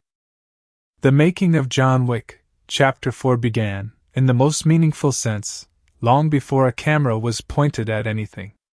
Chad Stahelski has spoken extensively about his approach to developing the action sequences in his films, which begins not with storyboards or preface but with physical rehearsal, with getting the performers and stunt team into a space together and working through the sequences until they become something genuinely choreographic, something that lives in the bodies of the performers rather than existing only on paper. For Chapter 4, this process was extended and intensive to a degree that exceeded even the already demanding standards of the previous films. The global scale of the story, the introduction of multiple major new characters with their own fighting styles and physical vocabularies, and the ambition to make the action sequences more varied and more extraordinary than anything the franchise had previously attempted. All of this demanded more preparation time rather than less. Chad Stahelski has described the development of the Osaka Continental sequences as one of the most creatively satisfying and physically demanding processes of his career. He worked with Hiroyuki Sanada and Donnie Yen for weeks before filming began to develop the specific choreography of their characters' fighting styles and the logic of how they move through the environment. Sanada's Shimizu fights with traditional Japanese weapons, a style that Sanada's decades of real kendo training made completely natural, while Donnie's cane fights with a style developed specifically for a blind man, reading the environment through sound and touch.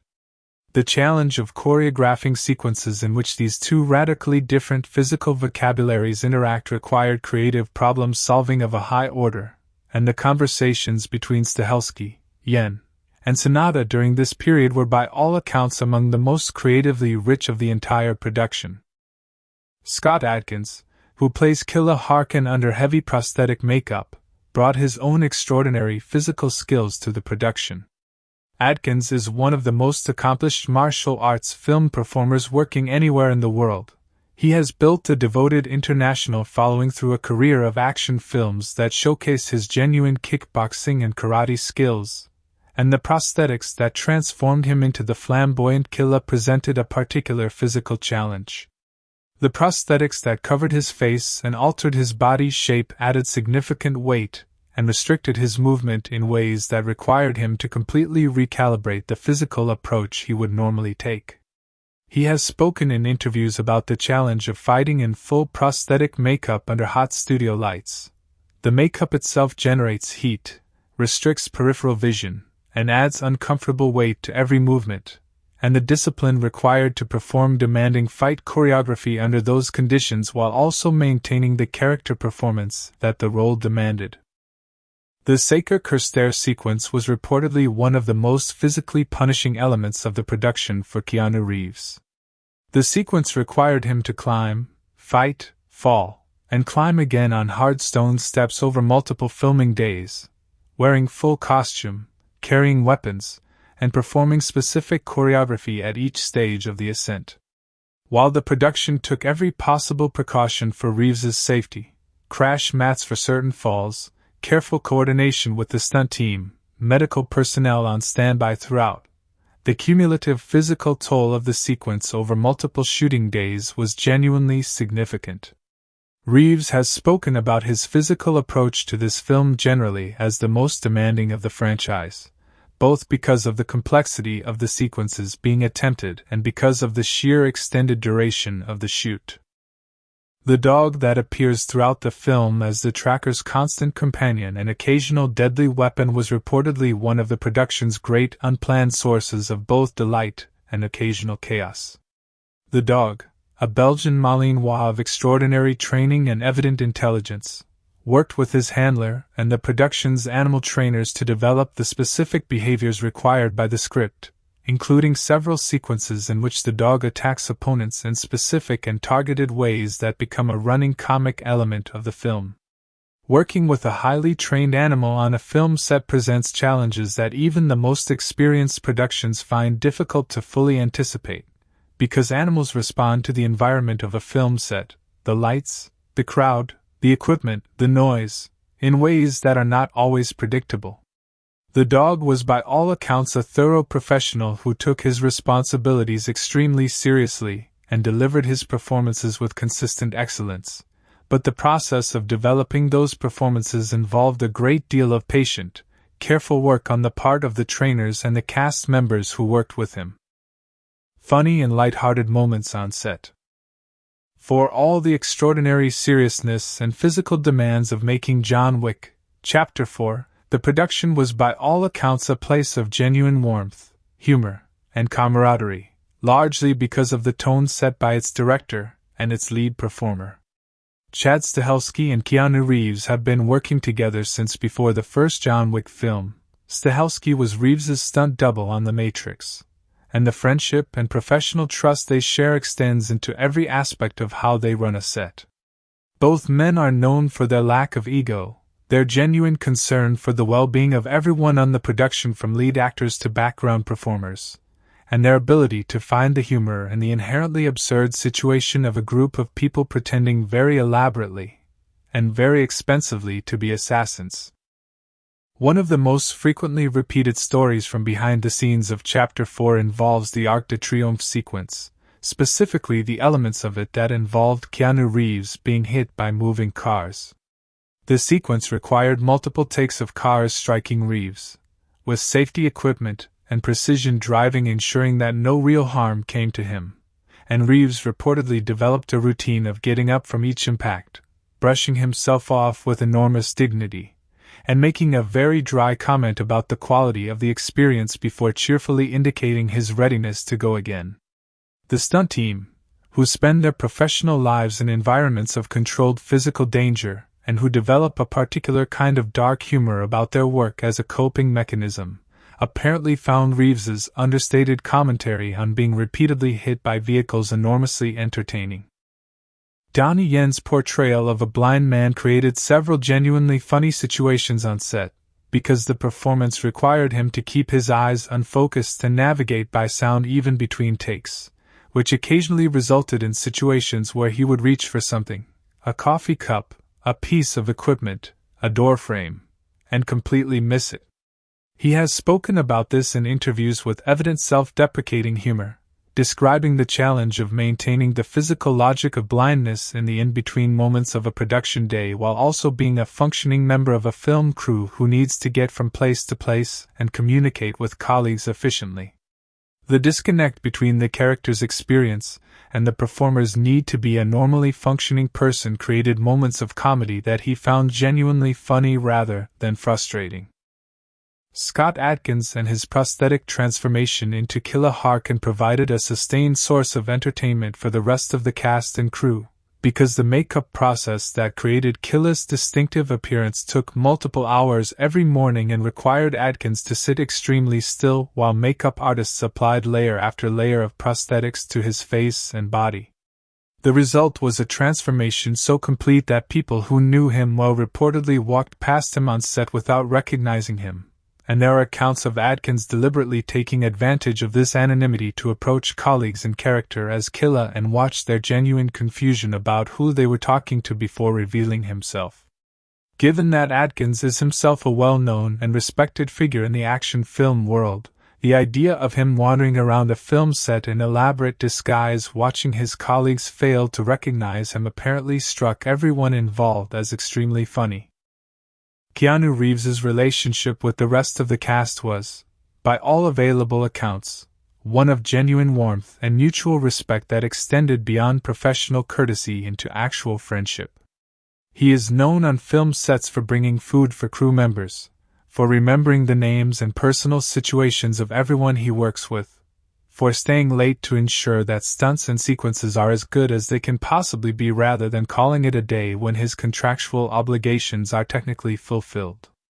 On the John Wick production specifically, where the stunt team is such a central and beloved part of the filmmaking family, Reeves has developed deep relationships with the performers who put their bodies on the line to make the sequences work, and the mutual affection between him and the 8711 team is evident in the joy and commitment that both parties bring to the work.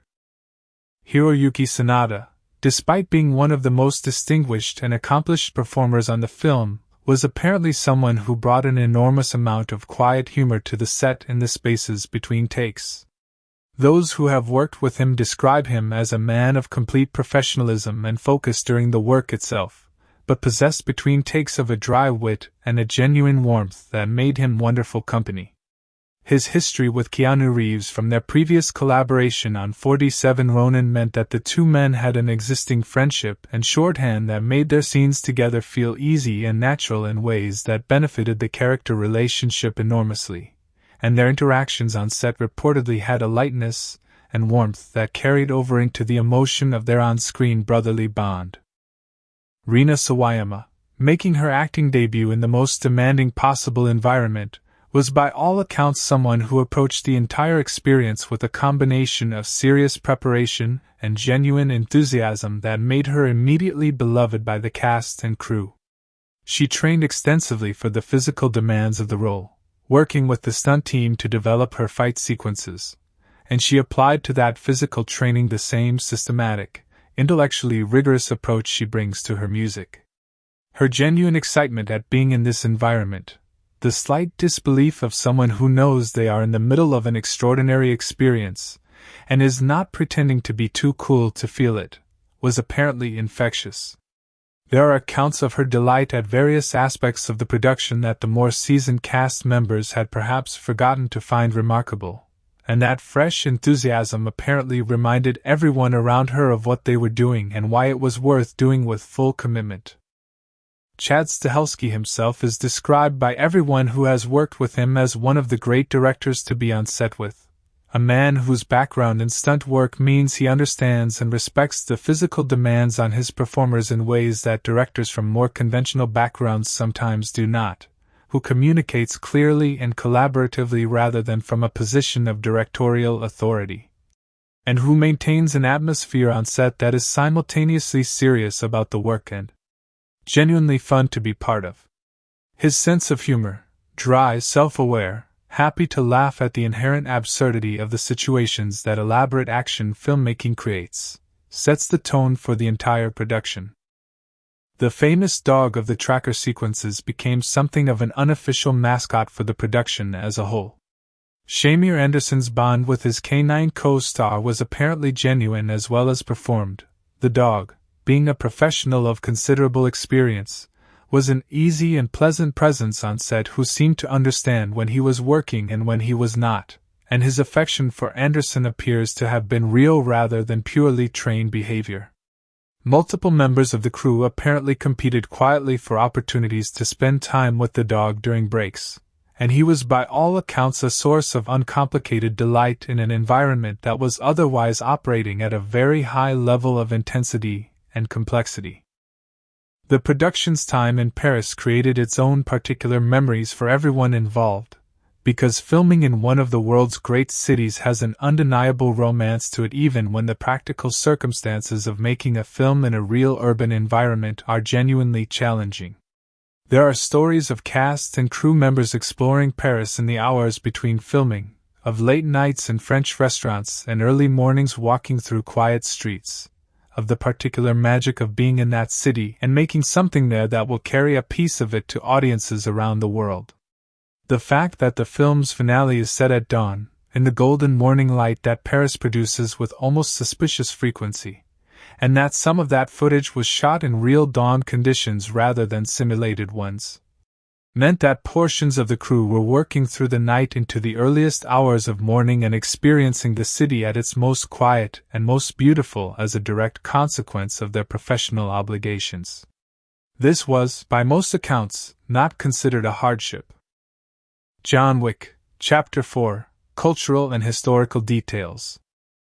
The deep roots of the world John Wick inhabits. To truly understand John Wick, Chapter 4 as a cultural and historical artifact, you have to understand that this film did not emerge from nowhere. It is the fourth installment of a franchise that has spent a decade building one of the most intricate and internally consistent fictional mythologies in modern cinema, and that mythology is itself built on a foundation of real cultural history, real philosophical traditions, real artistic influences, and real historical precedents that give the world of John Wick its particular texture and weight. The film feels different from other action franchises not because it has better fight sequences, though it does, but because the world it takes place in has genuine cultural depth beneath its stylized surface. Every element of the high table, the continental hotels, the codes of conduct, the currencies and rituals that govern assassin life, all of these have real-world roots that are worth examining in detail. The high table itself, the governing body that controls the criminal underworld across the entire globe, draws on a long tradition of secret society mythology that runs through Western cultural history. The idea of a hidden order operating beneath the surface of visible society, possessing its own laws, its own hierarchies, its own systems of justice and punishment, is as old as human civilization itself. From the medieval guilds of Europe, which operated with their own internal codes and protected their members from outside legal interference, to the fraternities of Renaissance Italy, to the elaborate mythology surrounding organizations like the Freemasons and the Illuminati in the 18th and 19th centuries, Western culture has always been fascinated by the idea of a world within a world, a parallel social structure existing just below the surface of the one we can see. The specific form the high table takes in the John Wick universe draws particularly on the tradition of the European aristocracy as an institution that operates above and outside the laws that govern ordinary people. The Marquis Vincent de Gramont in Chapter 4 is not simply a villain, he is a specific historical type, the kind of French nobleman whose family accumulated power and wealth over centuries and who genuinely believes, at the level of deep personal conviction rather than mere arrogance, that his position in the social order entitles him to determine the fates of other people. This figure has deep roots in French cultural history specifically. The French aristocracy before the Revolution of 1789 was a class that operated by its own rules, answered to no law that did not acknowledge their fundamental superiority, and treated the lives and welfare of ordinary people as variables to be managed rather than values to be respected. The revolution happened because enough people decided that this arrangement was intolerable, and the Marquis's ultimate fate in the film, destroyed by someone who refuses to accept that any human being is above accountability, carries an echo of that historical reckoning. The Code of Bushido and Japanese Influence. The single most pervasive cultural influence on the John Wick franchise, and on Chapter 4 in particular, is the Japanese warrior tradition known as Bushido, the way of the warrior. Bushido is not simply a set of fighting techniques or military strategies. It is a complete ethical and philosophical framework, developed over centuries of Japanese feudal history, that governs every aspect of a warrior's life, how they fight, yes, but also how they speak, how they relate to their obligations and their masters, how they face death, how they understand honor, loyalty, and the relationship between an individual's desires and their duties. The core values of Bushido, righteousness, courage, benevolence, respect, honesty, honor, and loyalty, are not abstract ideals in this tradition. They are practical guides for daily life, and the warrior who violates them is not simply behaving badly in a moral sense. They are destroying the very thing that makes them what they are. A samurai who breaks faith with their lord does not simply become a disloyal person, they cease to be a samurai in any meaningful sense. The identity and the ethics are inseparable.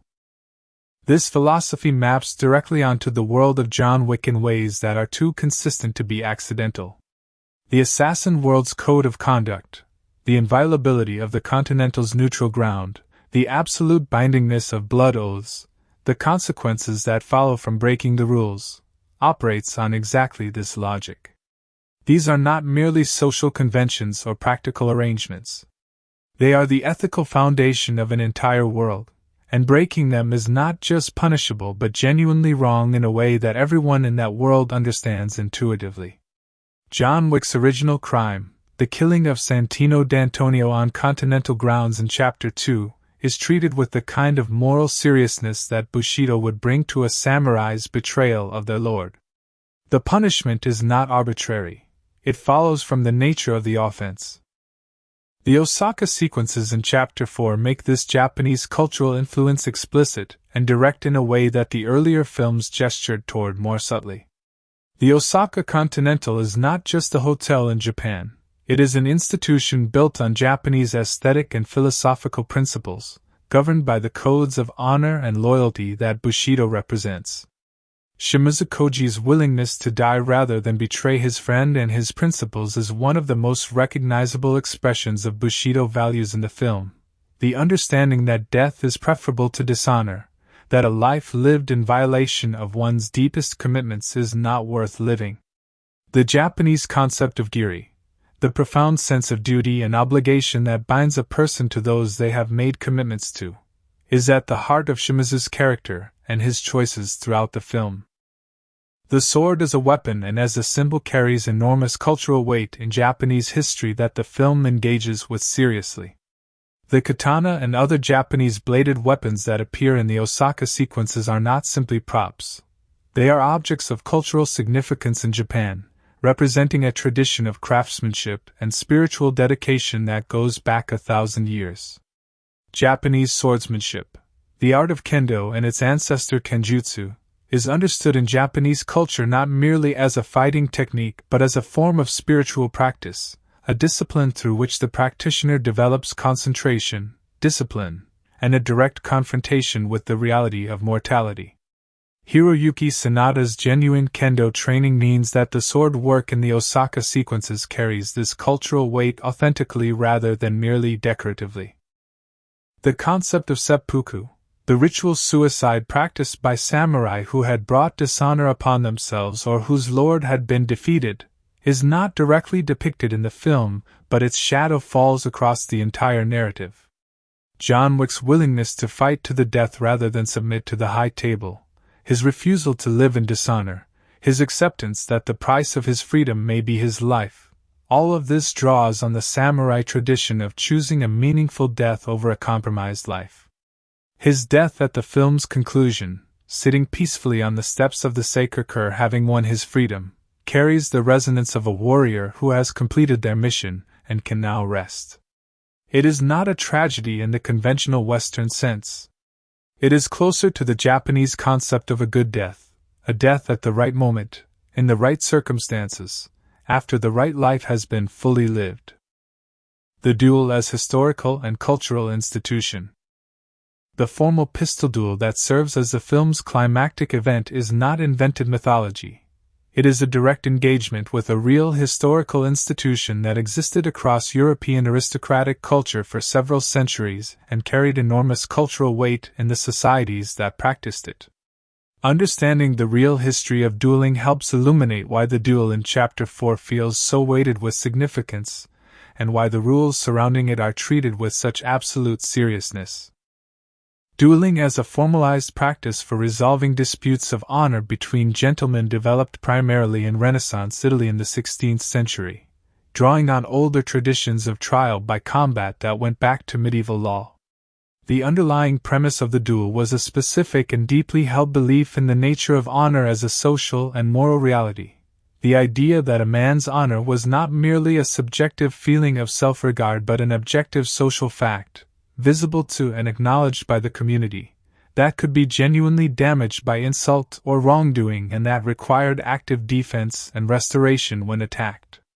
A man who accepted an insult without response was not simply feeling bad about himself, he was allowing his honor to be genuinely diminished, and the community of his peers would recognize and acknowledge that diminishment.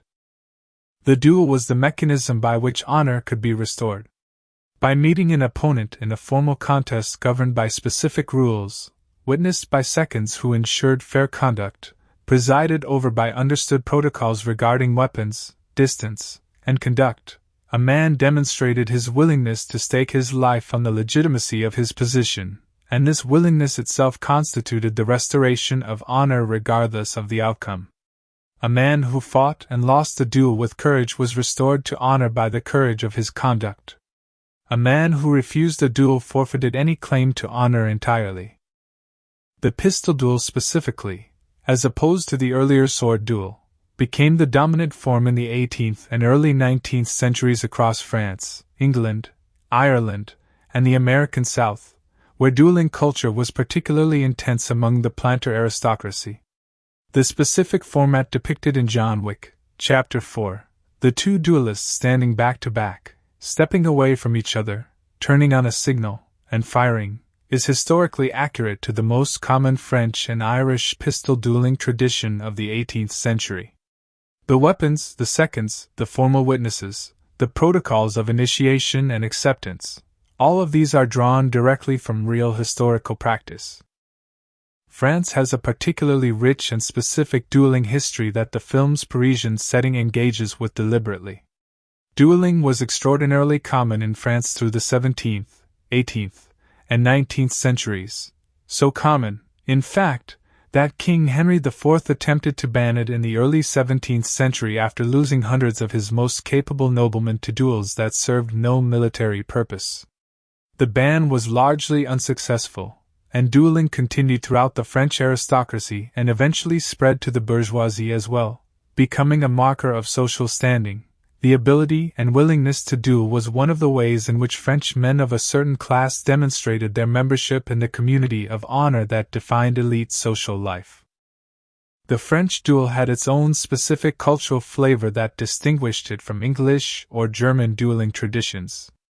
French duels tended to be more formally elaborate in their protocols, more insistent on the specific observance of every procedural detail, and more likely to involve professional seconds who were themselves men of honor with their own reputations to protect.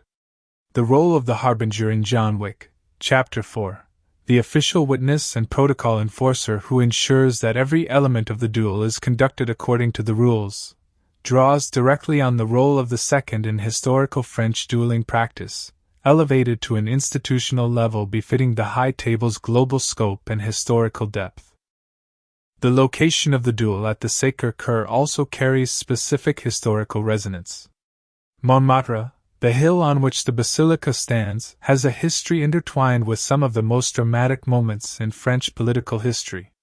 It was in Montmartre that the Paris Commune of 1871, the revolutionary government that briefly seized control of Paris following the Franco-Prussian War, was most fiercely defended, and it was in Montmartre that the Commune's final desperate resistance took place before the French army's brutal suppression. The Sacré-Cœur itself was built partly as an act of national atonement for what the French government considered the sins of the Commune, which adds layers of political and historical complexity to a location that the film uses primarily for its visual grandeur but which carries this deeper history in its stones. Ancient Rome, medieval Europe, and the High Table's historical roots. The High Table's structure and its ancient laws draw on historical models of supranational authority that existed in various forms throughout European and Asian history. The closest real-world parallel to the High Table as depicted in the John Wick films is arguably the papacy of medieval Europe, an institution that claimed authority over all Catholic rulers regardless of national boundaries, that operated its own diplomatic and judicial systems, that could impose punishments on kings and emperors that no national power could countermand, and that maintained this authority through a combination of genuine spiritual belief, political alliance, and the credible threat of devastating consequences for those who defied it. The Continental Hotels, as neutral ground institutions protected by ancient covenant, have a parallel in the historical practice of sanctuary, the tradition, observed across most of medieval European Christendom, that certain sacred spaces were inviolable refuges where even the most hunted criminal could not be touched by civil authorities. Churches, monasteries, and certain other designated spaces were understood to exist outside ordinary legal jurisdiction, and violating that sanctuary was not merely a legal offense but a sacrilege, an act that brought genuine spiritual consequences as well as social and political ones. The absolute seriousness with which the Continental's neutral ground is treated in the John Wick universe draws on this deep historical and spiritual tradition, the understanding that some spaces are categorically different from ordinary space, that they operate under different rules that everyone is bound to respect regardless of their personal interests. The ancient Rome of the late Republic and early Empire provides another historical model that the High Table's structure echoes. Rome's Senate in its most powerful period was a supranational governing body that claimed authority over an enormous geographic area encompassing dozens of different cultures, languages, and local traditions. It maintained this authority not through physical presence in every location, which was impossible, but through a combination of genuine military power, economic incentives, diplomatic relationships, and the internalized acceptance by local elites of Roman supremacy as a fact of life that offered more rewards for compliance than resistance. The High Table operates on similar principles.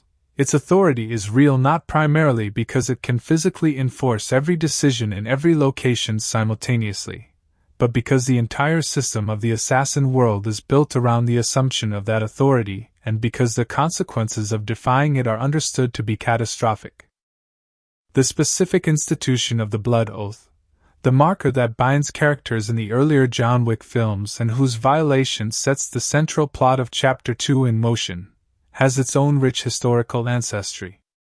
Blood oaths and sworn covenants are among the oldest institutions in human culture, predating written law and formal legal systems by thousands of years.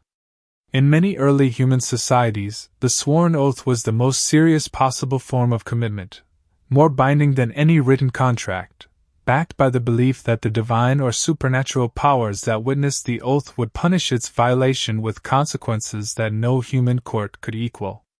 The binding force of the marker in the John Wick universe draws on this deep cultural history, and the film treats it with the gravity that its historical precedents deserve. The mythology of the invincible warrior. John Wick as a character participates in one of the oldest mythological traditions in human storytelling, the myth of the exceptional warrior whose capabilities exceed normal human limits, and who seems to exist in a category of being somewhat apart from ordinary humanity. This tradition is ancient and universal, appearing across virtually every human culture in some form. In ancient Greek mythology, Achilles is the closest classical ancestor of John Wick, a warrior of supernatural capability, driven by grief and vengeance, whose story is ultimately one of what it costs a human being to live at the extreme edge of what human capacity can achieve. Achilles' famous vulnerability, the heel that is his only weak point, is a mythological recognition that even the greatest warrior is still human, still mortal, still subject to the limitations that mortality imposes. John Wick's vulnerability is different in kind but similar in function. He is not invulnerable, he bleeds and suffers and is visibly damaged by the violence he both inflicts and absorbs. But his will to continue exceeds what his body should be able to sustain, and this excess of will over physical limitation is where the mythological dimension of the character lives.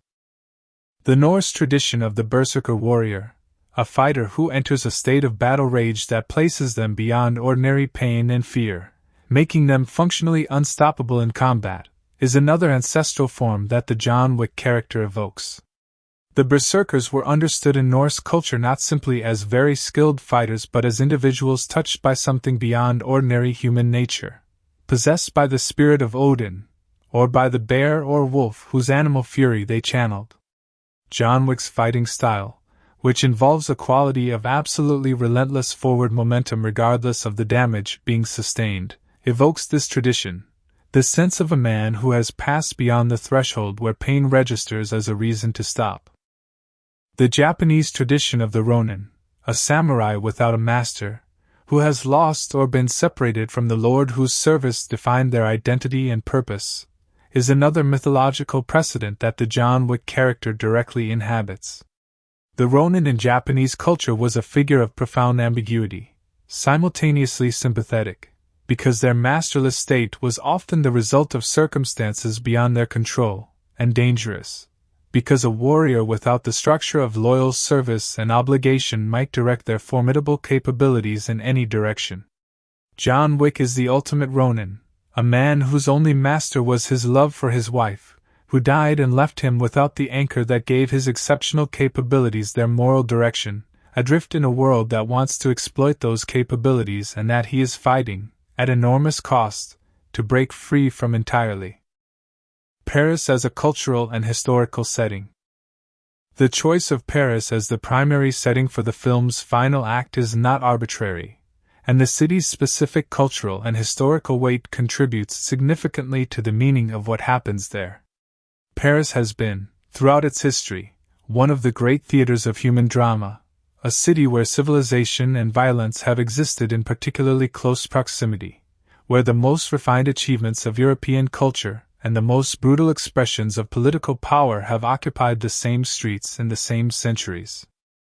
The Sacré-Cœur Basilica, where the film's climactic duel takes place, was built between 1875 and 1914.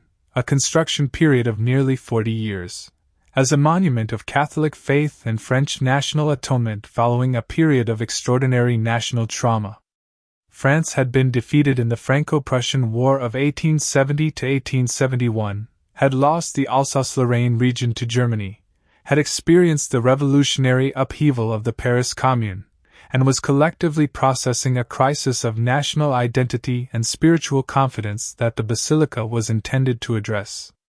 Its white stone, which retains its color through a process of chemical reaction with rainwater, was chosen partly for its symbolic purity, a monument of light standing above a city that had been through darkness. The location on the heights of Montmartre, looking out over the entire city, gives the Sacré-Cœur a particular quality of elevation above the ordinary world, a visual and symbolic position above the noise and conflict of urban life, that makes it a perfect setting for the film's denouement. John Wick's death on those steps, as the sun rises over Paris and the city spreads out below him in golden morning light, carries the resonance of a man who has finally risen above the world that has been trying to destroy him, who has achieved in death the freedom and peace that his life made impossible.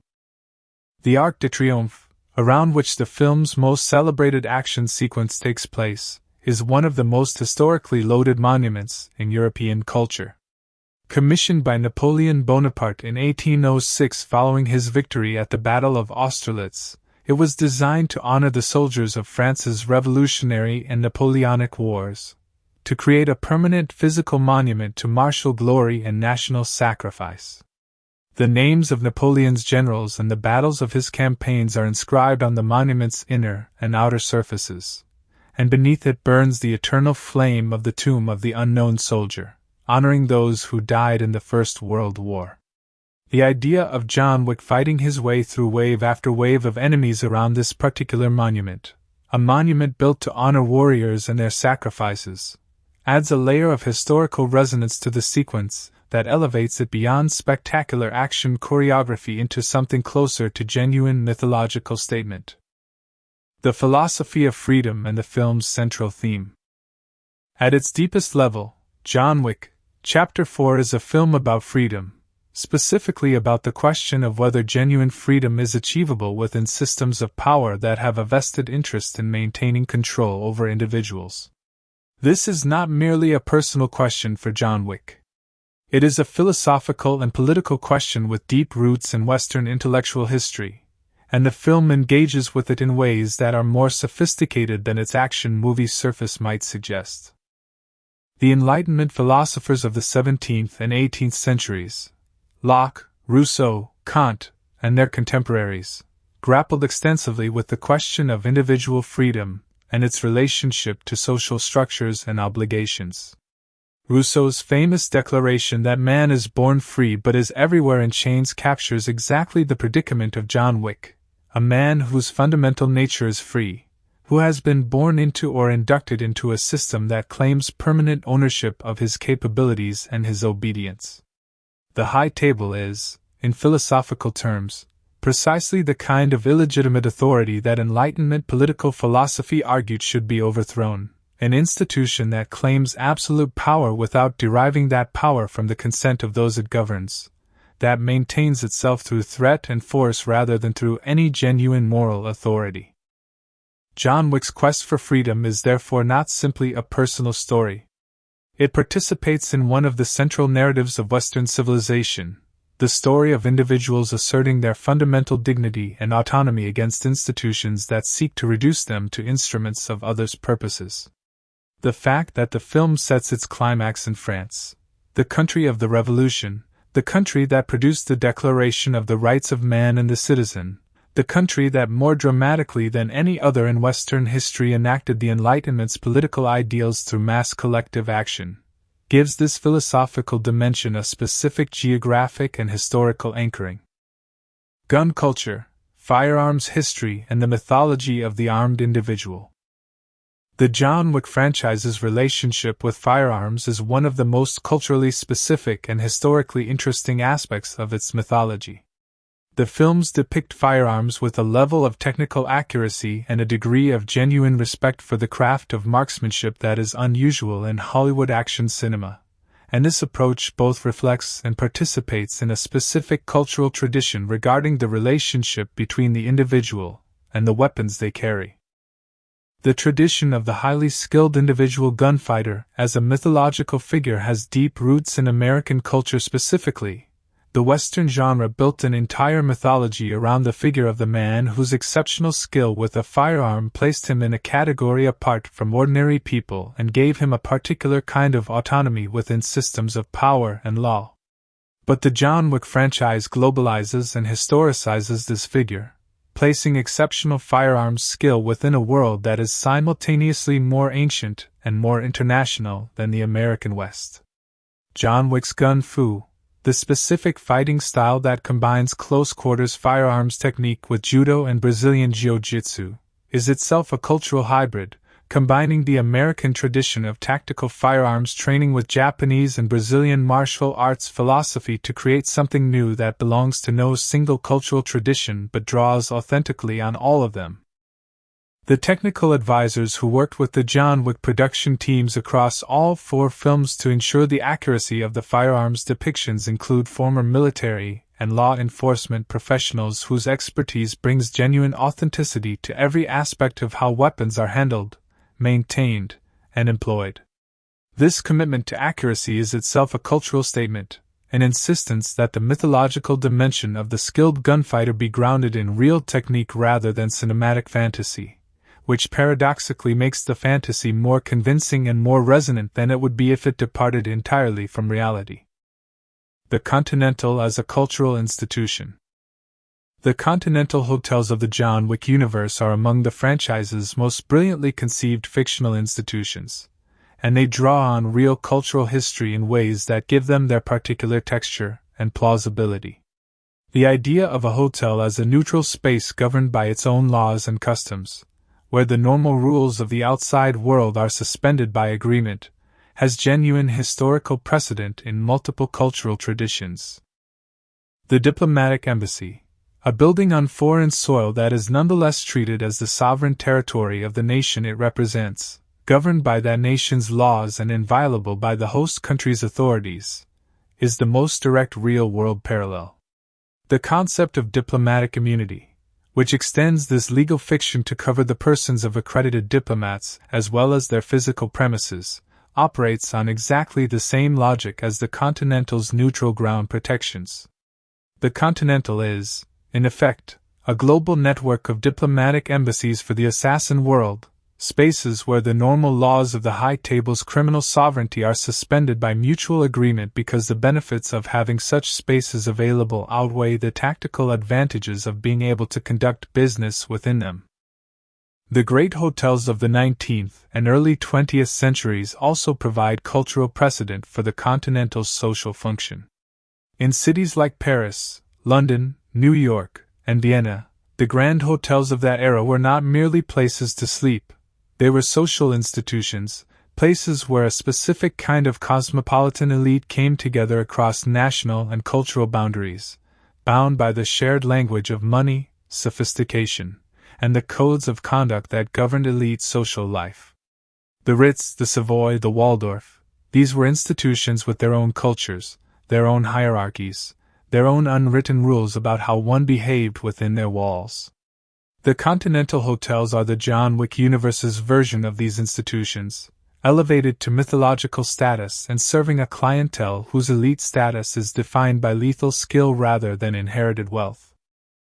If you stayed for this entire video, then you have a genuine and deep love for cinema and storytelling, and this channel is absolutely made for people like you. Please hit the like button right now if this cultural and historical journey through the world of John Wick, Chapter 4 gave you something new to think about or a deeper appreciation for one of the most remarkable action films of the modern era. Share this video with anyone who loves film history, world history, philosophy, or just great movies, because this kind of content deserves to reach people who will truly appreciate it. And if you are not yet a subscriber, please subscribe right now and turn on the notification bell so you never miss a video. We have so much more content coming, and every single video we make is made with the same passion and depth that went into this one. Thank you for being part of this community. We will see you in the next one.